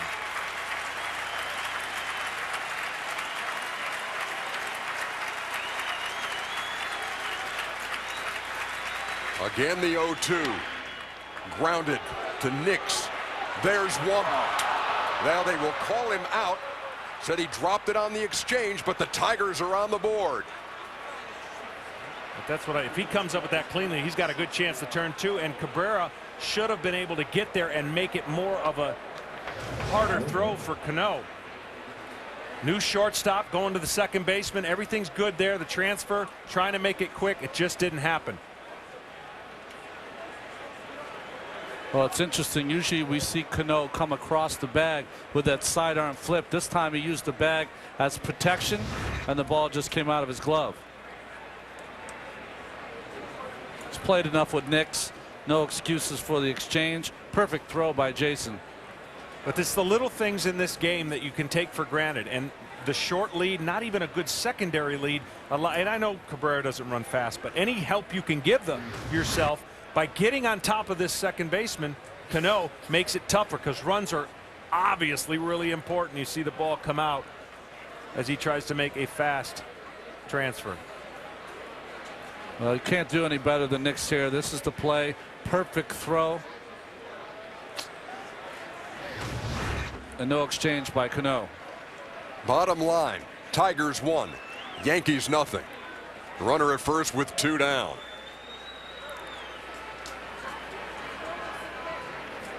Here's Andy Dirks.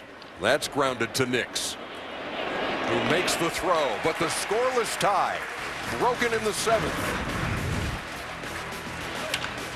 A rally sparked by Quentin Berry's ground rule double, and the infield out scores the game's first run. He thinks about the Atlanta Braves 14 straight, and he said he thinks about Derek Jeter, and that was an interesting comment from the opposing manager. Bottom half of the 7th inning. Alex Rodriguez leads it off. He's 0 for 2 with a couple more strikeouts. Now is 2 for 21 with 12 Ks in this postseason.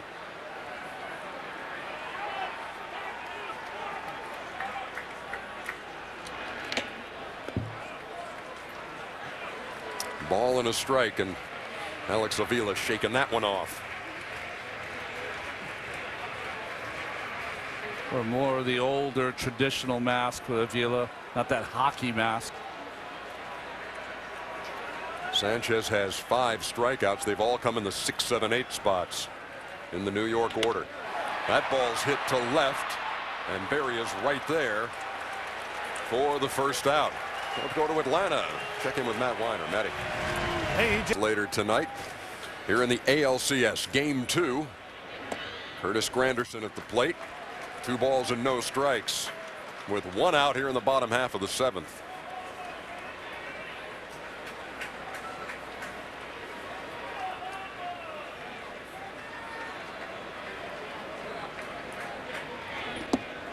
Granderson fooled way out in front by the change. Once again, you're seeing a very friendly hitters count 2-0 and not giving in to the hitters count. He throws a changeup, and of course Granderson anticipating fastball, didn't get it.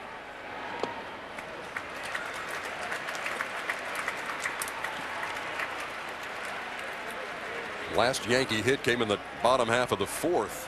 Leadoff single by Ibanez, who was caught stealing. And there is a walk to Granderson with 1 down.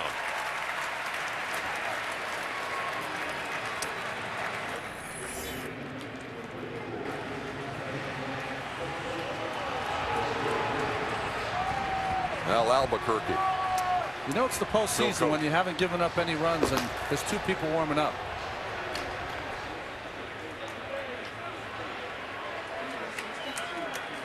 Here's Nick Swisher. The Yankees' number 8 hitter is 1 out of 2 today.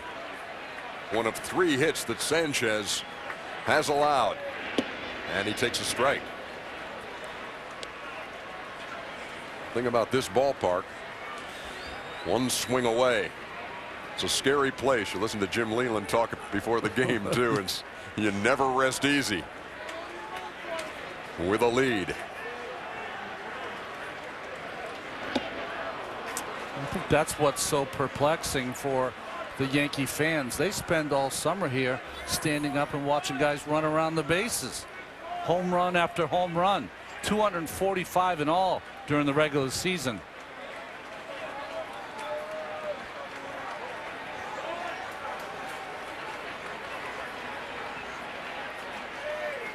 No balls, 2 strikes. And Swisher stays alive. Well, you can just sense the crowd wants to explode. They've only had a couple moments in the last 3 days of 1 inning. Really, you think about it, the 9th last night, the 9th against the Orioles, and then CC provided more of a situation that we're all got it into control and a 3-1 victory. But they're just waiting for somebody, something to cheer about. They'd like to have a lead before the 9th. This is their 5th home game in a row because of the format this year. They've scored 20 runs. 10 of them have come in the 9th inning. Sorry, 9th inning or later, of course, because of all the extra games. Yeah, a couple of 12 inning and a 13 inning game mixed in there.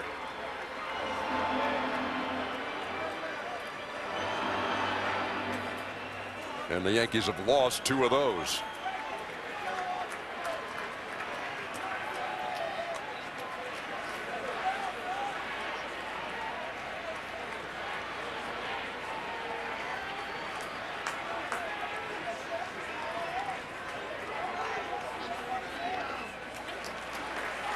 Avila lost control for a second and then trying to make sure that Granderson wouldn't take off as he tried to locate it.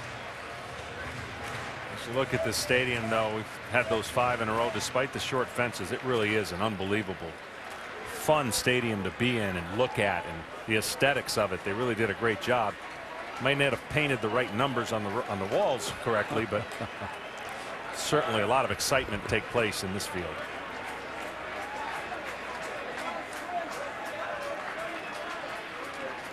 There goes Granderson. Strike 3 to Swisher, and Granderson has second stolen.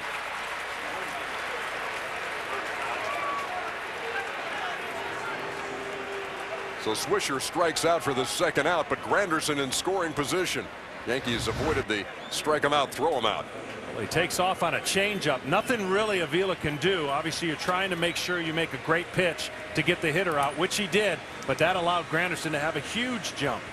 Something I thought, you know, when I think of Granderson, I think of 20 and 30 stolen bases. I don't typically always think about 43 home runs, but only had 10 or so on the regular season. He's become more of a home run hitter than a base stealer. Interesting, Joe Girardi choosing to stay with Jason Nix. He loved his at-bats in the Baltimore series. Remember, his first time up today, just missed hitting a home run to left field. It was a ball that Quentin Berry went back on and caught on the warning track. He bats now with 2 down and a runner at second, Curtis Granderson, in a 1-0 game. Detroit on top. Detroit starters have really stepped it up this postseason. Now under 1 ERA, 0.95. Incredible staff ERA. And they've got Verlander set for game 3. Trying to take a 2-0 lead into that game at Comerica. Here comes the 1-0. 2 balls and no strikes. Ichiro on deck and the top of the New York order.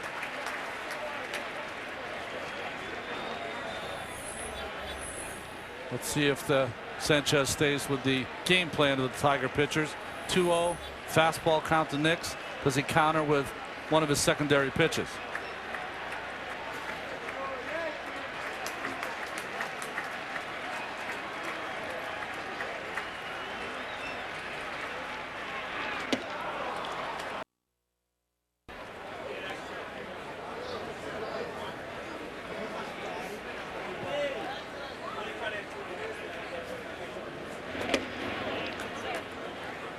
purpose with every pitch. Fastball away for a strike. Fastball underneath the armpits to get him off the plate. But Avila has tremendous power to left and left center field.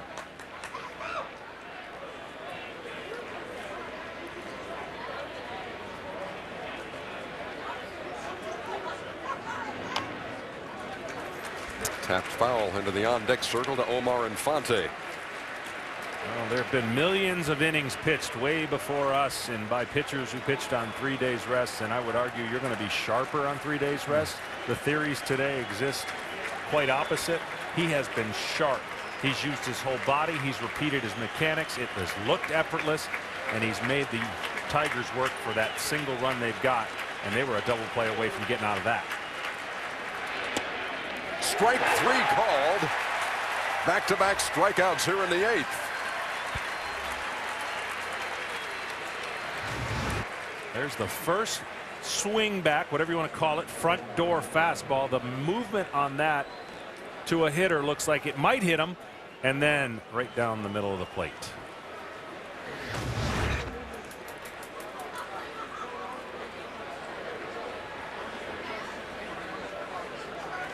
With 2 down, here's Omar Infante.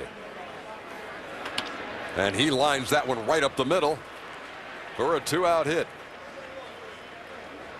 Brings the leadoff hitter Austin Jackson to the plate here in the 8th. Team Stream, it's the way baseball fans stay in the know. Head over to the App Store or Google Play and download Team Stream right now.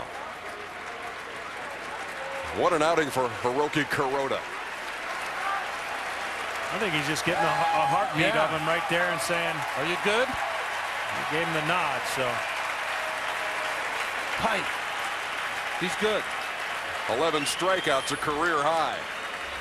And he stays in there to face Austin Jackson.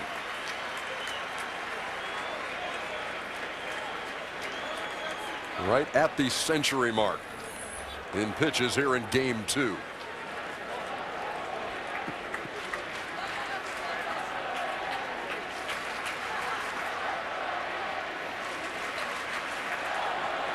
Tigers didn't have a base runner till the 6th. They scored their run in the 7th. Trying to add to it here in the 8th. But they'll need to do it with 2 out. Jackson's 0 for 3. And takes a strike.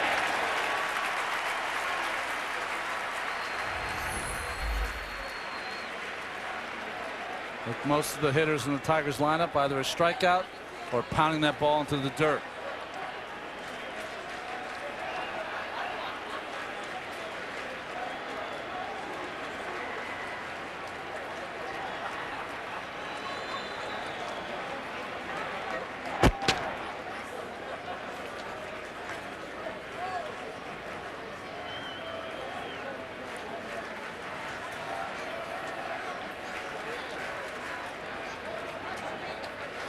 Jackson went 2 for 6 in the opener. He's knocked in 3 runs in the postseason. And he bats with Infante at first, and there's another throw over by Kuroda. You know their leadoff hitters at the plate. If you take a chance on the bases, you got your leadoff hitter batting in the next inning. Pitcher's just trying to keep him close.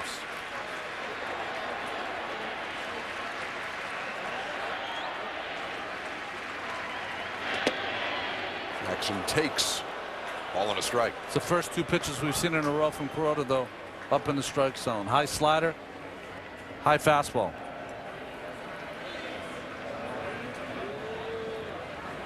Infante's decent speed, not great speed. Kuroda last time held for a lot longer than he normally did.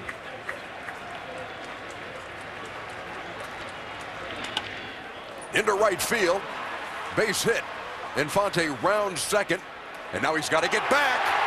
And just did. Swisher threw behind. And Cano says they got him. But Jeff Nelson says otherwise. Well, the ball definitely beat him. It's whether Cano, who went to the outside, outfield part of the bag with the tag, if Infante put his right hand on the inside part of the bag towards the infield. Good throw by Swisher. Where's the tag go? Oh, he's out. He gets the ball right underneath his sternum and stomach before he gets his right hand on the bag. Not even close. Clearly out at second. But Infante is there with 2 out, and Jackson at first. That's going to be all for Kuroda. Boone Logan coming out of the Yankee pen. Scenarios. The other lefty will primarily pitch to just lefties. Boone can pitch to righties and lefties. Power fastball, sweeping slider. Big guy on the mound. Does not see it very well as a left-hander. Well, with 2 out here in the 8th, clearly the Tigers catching a break when Swisher threw behind Infante. And there's the tag. Well, other than tackling him, there's nothing else Cano could have done to present Jeff Nelson with the call.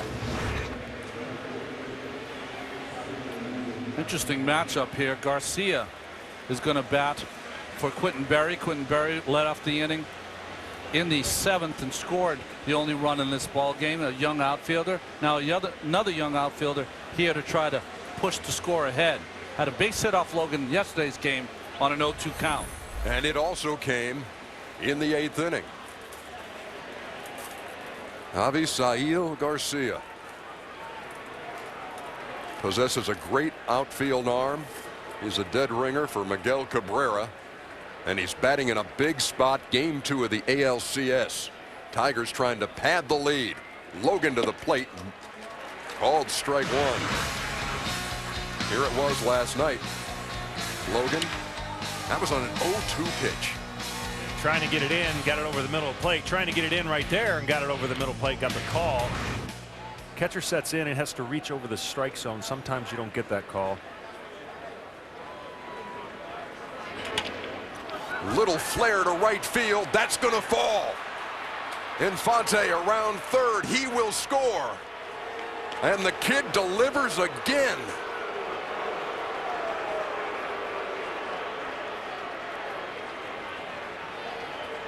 Joe's going to go out and make another pitching change, but I don't know if he's going to be able to stay quiet as he gets out there and not voice his frustration. Well, after a blown call, you just know these kind of things happen in the game. Can't explain them. Not a great swing by Garcia, gets jammed, but dumps it into right field.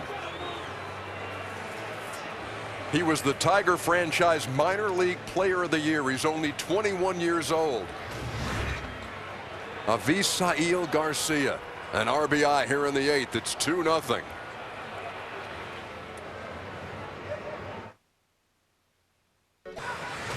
From a bad call at second. Infante with a big round around second. The tag by Cano, not even close.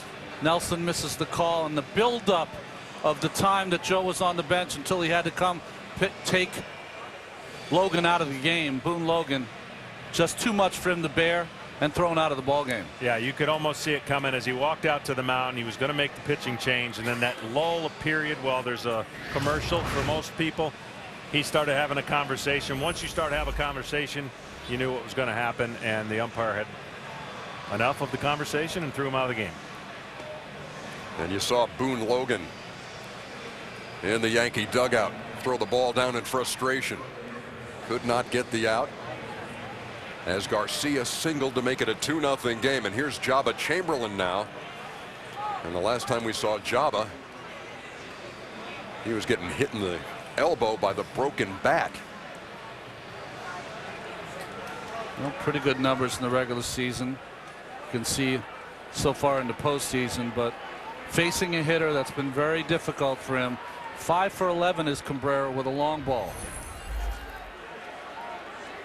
First and third.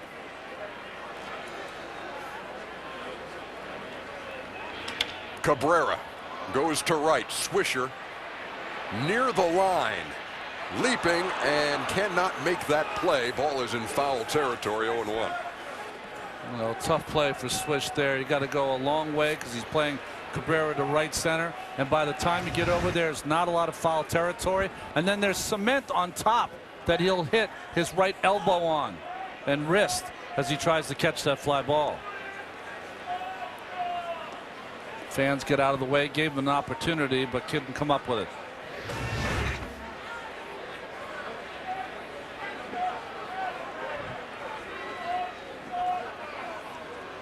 Look at that hole between first and second. Cabrera shot one through the right side earlier. It really can go all over. He's 1 out of 3 on the day. We mentioned the Chamberlain situation.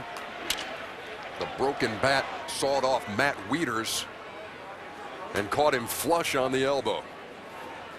Tried to continue, came out. This is his first appearance since that happened. I know it sounds a little crazy what I'm about to say next, and you're used to this, Ernie, but you want to stay there if you're the runner and let Cabrera hit. Even if a ball gets away, let him hit. He's your RBI guy. Because what that does is if he goes to second, more than likely you got an option to pitch him differently and create an open base. You're right about that. And staying there, as you see this check swing, did he go? Sam Holbrook, the first base umpire, with the correct call. You also keep that space that you talked about between first and second open for Cabrera. This inning began with back-to-back strikeouts, and then a lot has happened since then. Tigers padding their lead as Cabrera goes the other way. And it's 3-0 Detroit. Talked about him using the whole field. Second hit to the opposite field today, and this one scores a run. I mean, he's just so dangerous. He sits there at the plate and doesn't do anything other than wherever it's pitched, he hits it, and he can hit it with power. This is just great hitting on a pitch that's a slider away, maybe not as away as he would like it to be. And now, you know, if you think about the other side, Jim Leyland thinks a little better about the situation, having 3-run cushion now trying to close this out. Wonder how comfortable Jim Leyland will feel. Remember, it was 4-0 going to the ninth. It's 3-0 now, Detroit. Detroit game 6 and 7 scheduled here for Yankee Stadium in this best of 7, which the Tigers lead 1-0 and they lead 3-0 here in game 2 late. And they'll be talking about this 8th inning if this result holds up. Boy, will they be talking about this inning. Rapata faced Fielder yesterday, threw him some nasty pitches down under. See if Prince can make him get the ball up. He sweeps a slider. He's got an unorthodox. You don't see this too often from a left-hander.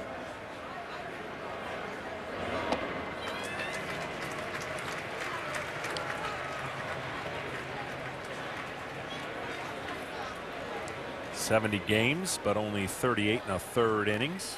Tells you what his role is. Specialization to the max.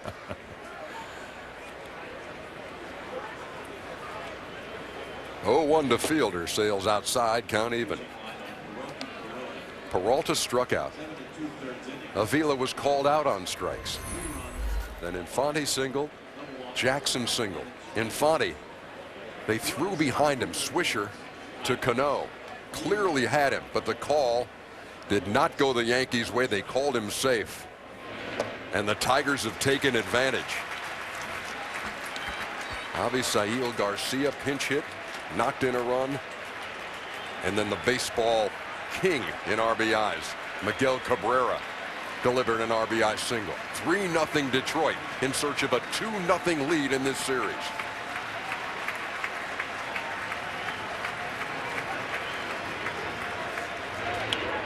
1-2 is fouled back.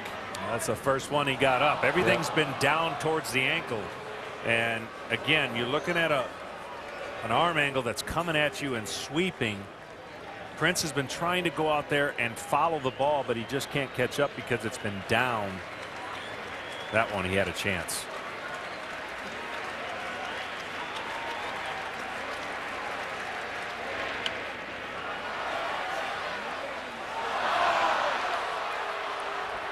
Well, the final line of Kuroda. When you look in the paper tomorrow, are you going to be able to believe that he gave up 3 earned runs in that performance? No chance. Right? He was perfect through 5. Tigers didn't score till the 7th. And they've tacked on here in the 8th. Again, the 1-2. Down even.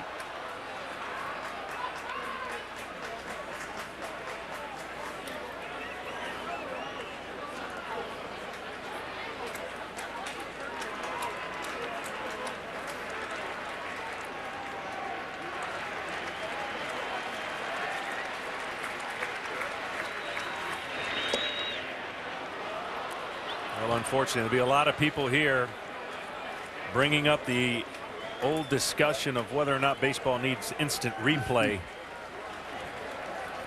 Something that has been on the brink of every other sport, and we've gone to replay via the home run. Don't know if we'll ever get it to the other capacities have. Fielder stays alive. Go ahead. With the technology we have today, if you just had an eye in the sky, an extra umpire sitting up here where we're sitting, John, or next to us, and seeing the same picture we saw, it would be very easy to reverse that call. Take 2 seconds. In fairness to the umpire, everything's happened in live speed. They don't get the versions and the views that we get. And unfortunately, in a play like that, that to a casual fan sees the umpire looking straight at it, has a hard time understanding how he could miss that call. A bang bang play at first and all that, you can understand. This is a play where he gets in good position and he's trying to get over there, and the only thing you can see maybe that he didn't see the glove because he was getting there late. That Cano's body was on the outside of Infante, but from this angle here,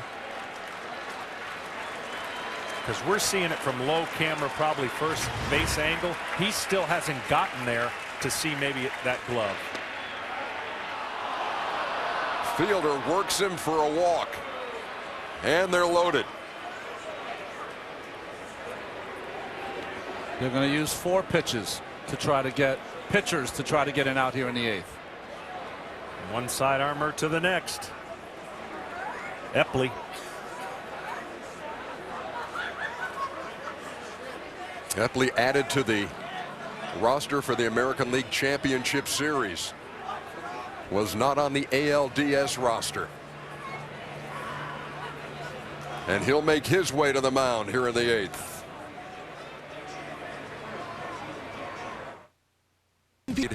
And the bases loaded with 2 out. And all of this has happened after 2 are out. As Cody Epley comes on to try to keep it right there. And there's so many instances where you can pick up a player or a teammate, and in this case not make a call stand out. They just had to get one out. Yeah. All they had to do is get one out, and they have not been able to, and that has added to the frustration of what's been an unbelievable 1-0 game. And let's face it, the Yankees don't score, there's nothing they can say. But if they happen to score 1 or 2 runs, it's going to be more of a glaring issue. 3 straight hits to right field by right-handed hitters and a walk. Tigers, it's hard to believe, during the regular season only hit .217 with the bases loaded. You think they would do much more damage than that. Epley comes on here to face Delman Young, who knocked in 3 runs in the opener. Got the bases loaded. And he lays off the first pitch, 0-1. Well, if you're watching Rapata in a mirror, this is what you would see. They both take the ball out of the glove the same way. Both have the same angle. And like I said, a rare combination of a right-lefty sidearm specialist. 8th Tiger to bat in the inning, and Young behind 0-2.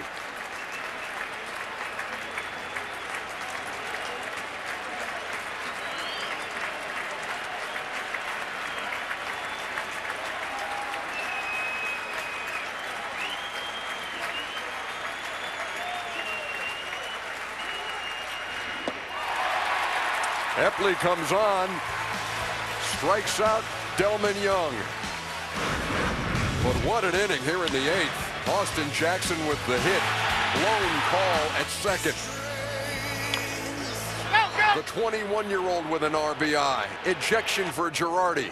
3-0 game, Tigers. it. Dirks moves from right to left. And the left-hander Phil Koch comes on in relief of Anibal Sanchez, who was brilliant. Based on the way the Yankees have been hitting, this is your best chance right now to get back in the game. The top of the lineup did it in the 9th. They're going to have to do it in the 8th to have any chance to create a big rally. Ichiro takes the ball outside.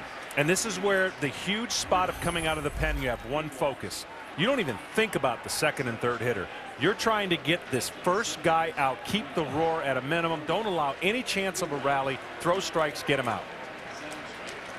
Koch came in last night and threw nothing but strikes. 1-1.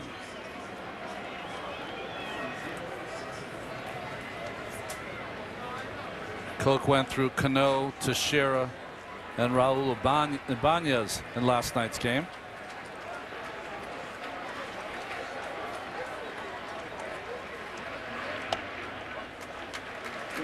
Missed outside, 2-1.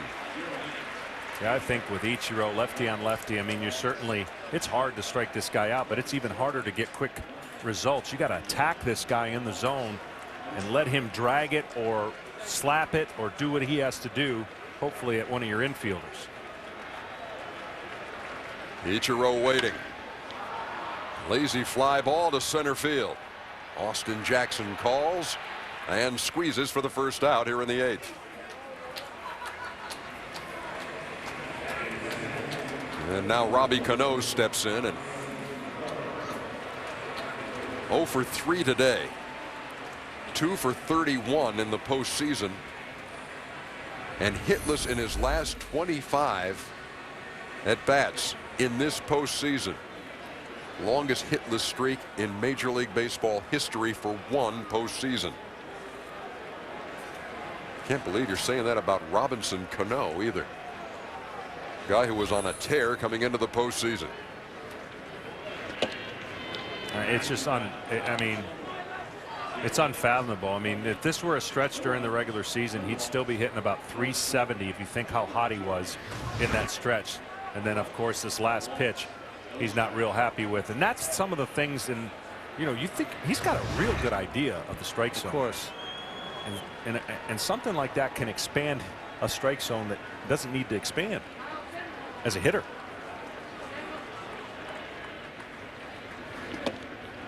And why not? Ball, yeah, that's no exactly balls where and you 2 gotta strikes. There's no way anybody expects a guy who's hitting .615 over a 9-game stretch to keep that kind of torrid stuff up, but you don't expect to see a total fall off the edge of the earth. All right, I'll walk back to the hotel if they try to go in right here. Oh, one of those calls. Do you promise? Here comes the 0-2. Grounded to first. And Fielder takes it himself. 2 up and 2 down here in the 8th.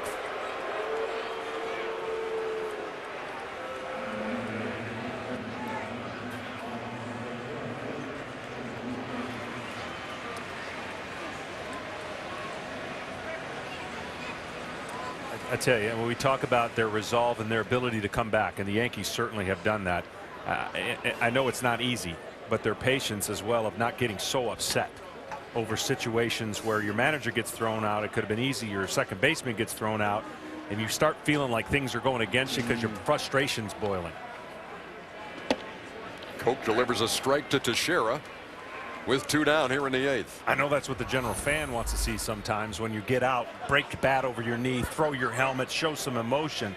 But these guys have been in so many games, it just doesn't work that way.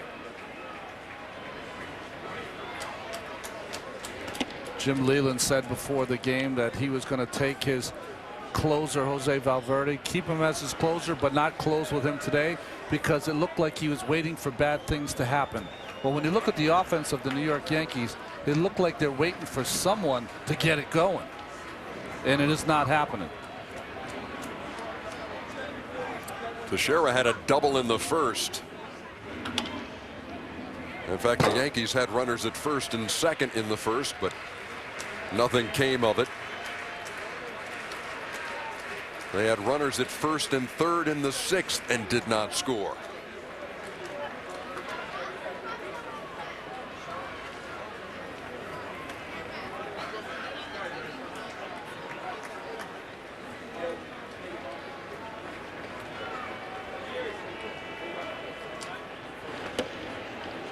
tried to paint and missed. 2 balls and 2 strikes.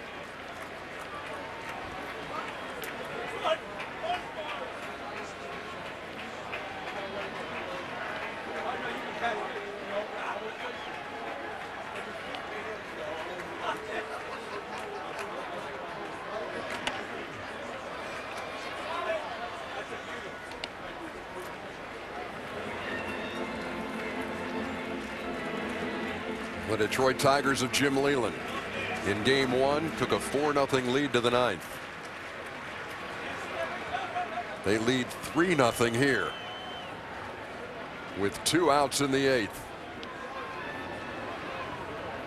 And coked it to Shera. He stays alive. 2 balls and 2 strikes.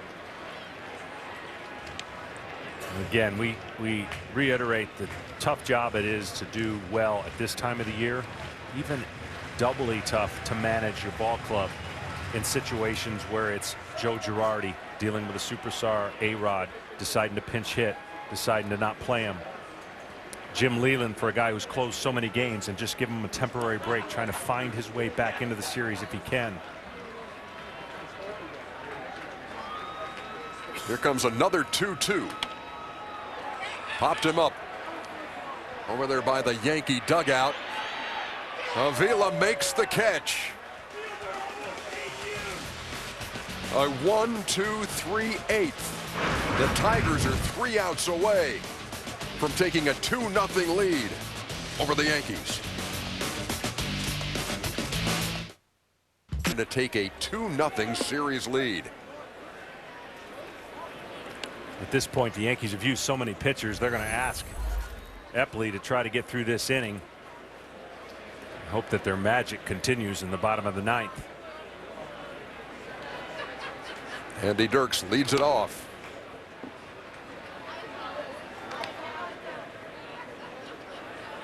He is 0 for 3. Tigers with 1 in the 7th. 2 more in the 8th. Aided by a bad call at second, which would have been the 3rd out of the inning with no runs scoring. Lays it down. Epley got him by a half a step. 1 down. It's going on to Craig Sager. Well, AJ, you mentioned that call in the 8th inning. Now, instant replay has long been debated in Major League Baseball. Bud Selig all season long has kind of downplayed it. But Thursday, in an interview with Bill Shaken of the LA Times, here's what he said. They asked him about expanded replay. He said, we should have it by next year. It would include fair or foul and also trapped balls. Right now, I want to make sure that every stadium has the same equipment and the same technology. Should we have it by spring training? We had better have it. Now, one of the things that was implemented during the collective bargaining agreement recently, however, must be approved by Major League Baseball and the umpires union before it actually does become a factor. But could imagine if the umpires had that same angle we had, perhaps they would welcome it. All right, thank you very much, Craig. Johnny Peralta at the plate, and he takes. John? Well, one thing I'd like, and I'd always advocate that, especially we're a game that's determined by runs. Anything that results in a run should be reviewable. That's what they do with a home run. A play at first, safe or out, is not reviewable unless it reverts to a run. Rounded into left field by Peralta for a 1-out single. However, John, the play like that, the play at second did not involve a run scoring, but you still got to review that. Yeah, and I think eventually when we see how it works crawling before we walk, then you can get to that.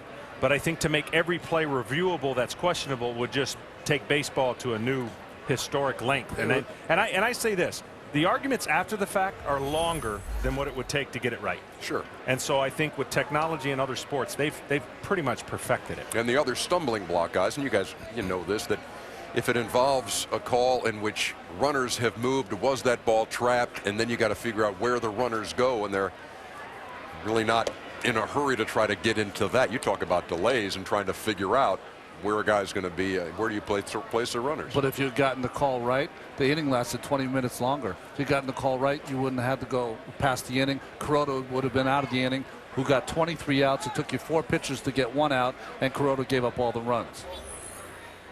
Would have still been a 1-0 game. Joe Girardi would have still been around. That's right.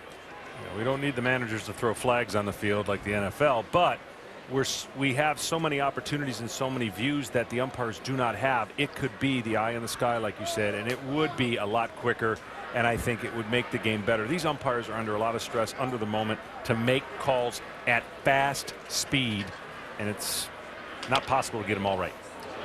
Avila grounds it to first to Shera. Takes it himself for the second out. Peralta moves to second. You know, once they introduced Queztec, it changed everybody's own strike zone into like this computerized strike zone, of which I thought was unfair for the umpires.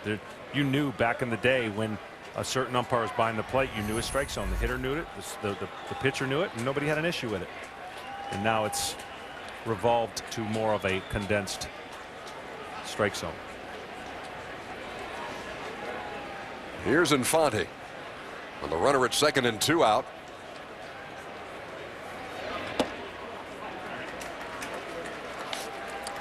So we began our day here at the ballpark meeting with each manager.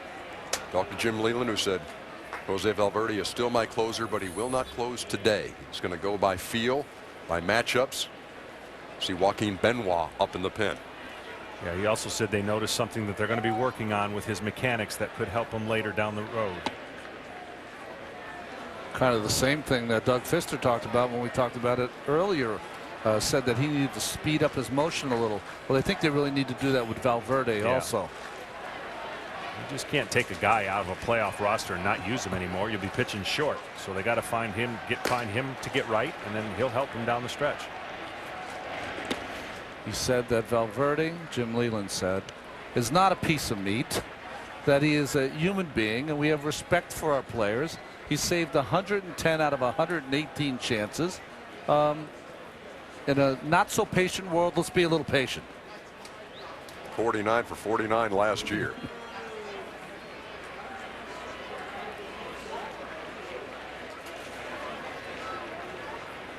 The 2-1. Down even, 2 balls and 2 strikes with 2 outs here in the top half of the 9th. I just did quick math. That's 100%. 49 for 49. Pretty much perfect. You got an acute sense of the obvious. You're outstanding.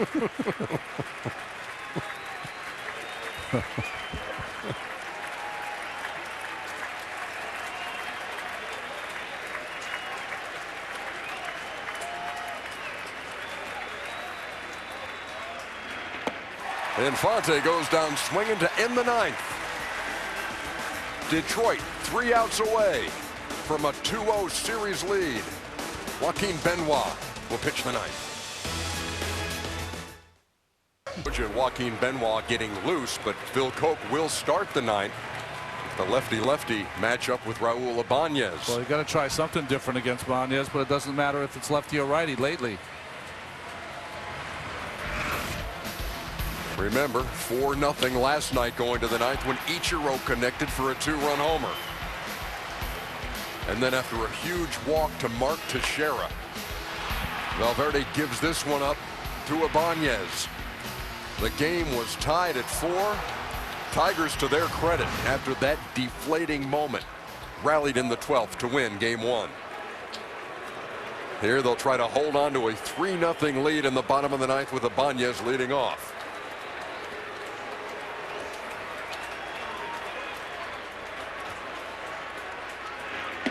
You can certainly understand the anxiousness by not only the fans, people around. I mean, starters have thrown 48 innings, only given up 5 runs. Valverde 2 1/3, 7 runs.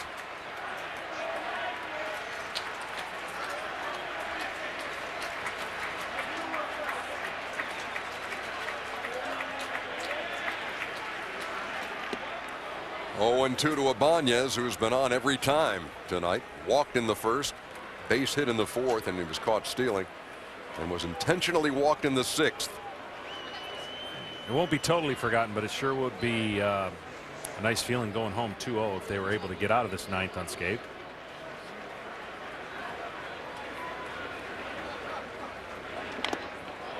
And Ibanez just did get a piece of that to stay alive. 0-2. You know, people don't understand in the game. You think anybody can go in and close and get 3 outs in a 9th. It isn't that easy. There's been a lot of setup guys that were maybe in line to be closers. Once they got the job, they didn't do it very well. It's a certain mindset. It's an ability to forget what you did the previous outing and go out there and really bear down and get 3 outs before that team ties it up. And there is out number 1 in the 9th as Koch strikes out Ibanez.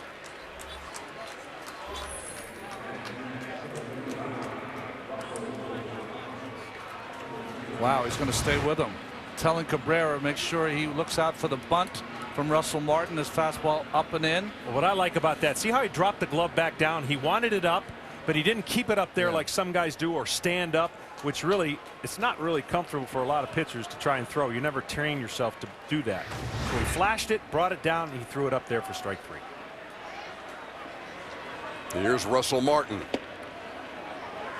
Phil Koch, the former Yankee, trying to close things down here in the 9th. I've seen this done before by managers, and this is the old, you're going to pitch until you give up a hit. Then we're going to go to someone else. Koch working with a 3-0 lead.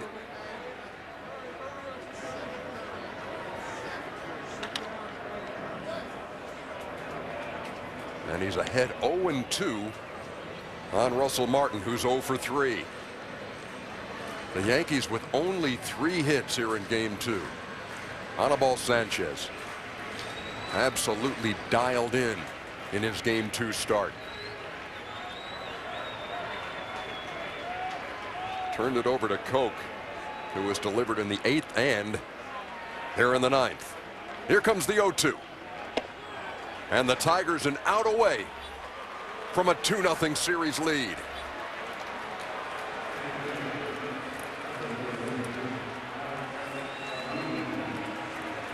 You knew it. He was going to be up with a situation. Well, in the open, I said that with the captain out with a fractured ankle, you can see the graphic of how the hitters are hitting, that Robinson Cano had to take it up a notch. He's really taking it down a notch now. 0 for 24 here at Yankee Stadium in the postseason. Rodriguez facing Koch with nobody on, 2 down. No balls and a strike. He's 0 for 3 today. Struck out looking, struck out swinging. Lined out to left his last time.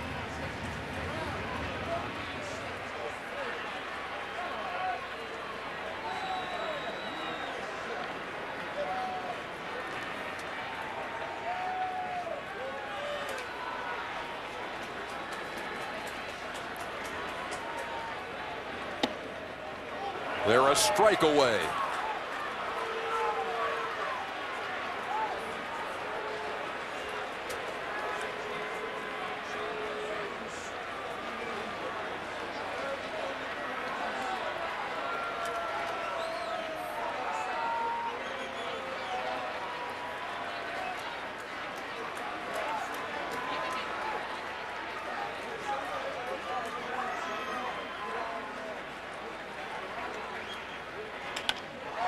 To second and into right center for a base hit.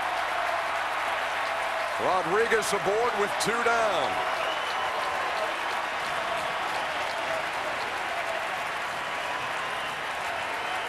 Well, 8 up and 8 down for Phil Koch until that at bat by Alex Rodriguez. 0-2 pitch inside, fights it off and burns it up the middle. Trying to get it in, didn't get it in.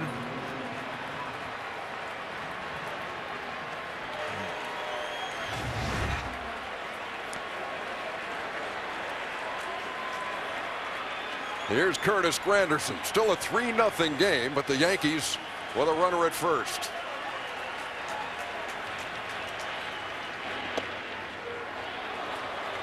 Hope caught the corner, 0-1. Consistently getting that pitch just off the corner on our pitch tracks, but he has been, Rob Drake has been consistent.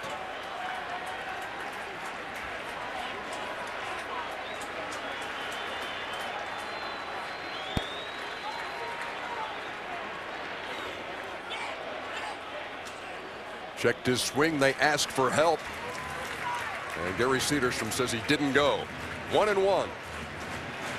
Hey, he's hearing it from the Tiger dugout from a couple guys, thinking that angle they had saw it differently, but that was a good call by Cedarstrom. They're joking a little bit.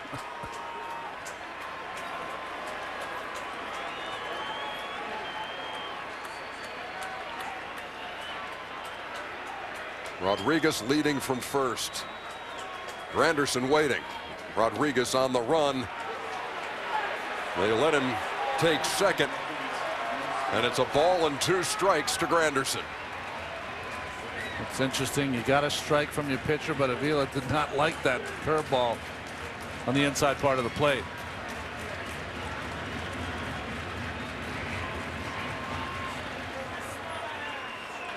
Got to try to go back outside and catch that corner fastball away, possibly, or bounce the slider away, curveball. Number 1 is over in the pitch tracks. And Granderson goes down swinging, and the Detroit Tigers have come to Yankee Stadium and taken the first 2.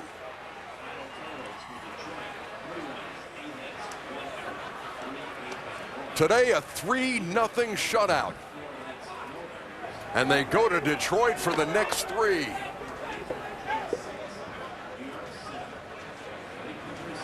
And here in New York, the fans wonder if they've seen the last of the home team for 2012. Great pitchers duel between Anibal Sanchez and Hiroki Kuroda. Sanchez got the better of it, and on the day they decided to shut their closer down, Phil Koch comes in and gets the necessary outs. A big boost for Phil Koch and the Tigers, of course. Now they'll have a day off, reset everything, turn it over to their ace, Justin Verlander. He'll probably have the mindset, take the day off, boys. Don't need a bullpen. But the crowd in Detroit will be super happy to see him come home. And let us check in with Craig Sager. Segs. Well, Maggie, a big pitching duel, something like this where runs are hard to come by. You're a big home run here, led the league, got the Triple Crown, but yet 2 singles. How do you adjust your game just to get on base and get something going? You know, they pitch me toss right now. They pitch me in Oakland. They pitch me here too. But I take my hit. I take the walks because a little thing here in baseball is big right now. So we got to take the hit. Your pitcher, Anibal Sanchez, was terrific today. Why was he so good? Oh, he was aggressive, throw a lot of strike, work both sides of the play. He got it. He got off balance. They great hit the guy in that line. He keep us in the game. You had a big hit in that controversial 8th inning when you guys scored 2 runs. What was your take on that play at second base? I don't know. I don't see it, you know. I was focused to get a hit to right field. I don't see a play in seconds. I don't have opinion about that, but we got 2 big runs right there. We got this one, big game for us. Huge game, going up 2-0 after taking 2 games in New York. You've now been with the Tigers 18 postseason games. You have reached base safely in all 18. You now go back to Detroit with Justin Verlander. How confident are you? Oh, we don't have to be a lot of coffee. We go out there and play the same baseball we play here. We got to go out there and play hard 100%. You know, Verlander is going to keep us in the game. Hopefully we can score a lot of run support for Verlander. We win at home. Congratulations. We'll see you in Detroit. Thank you very much. Back to you, EJ. All right, Segs, the Detroit Tigers could not script it better than this. Taking the first 2 at Yankee Stadium and then giving the ball to Justin Verlander in Game 3. Well, you see those numbers in red. Maybe it's what the Yankees need. Who knows? I mean, you sit there and you're struggling and you're going against one of the best in the game. You get a little more locked in, but certainly on paper, Justin Verlander's in another planet. And it's up to Phil Hughes, of course, to make sure he's done what he did the second half of the season, as he was probably one of the hottest pitchers for the Yankees. Our final score today, Tigers 3, Yankees nothing. Be sure to tune in Tuesday on TBS for Game 3 of this series. Coverage begins at 7:30 Eastern with MLB On Deck presented by Dodge Dart. For Ron Darling, John Smoltz, Craig Sager, and the rest of our crew,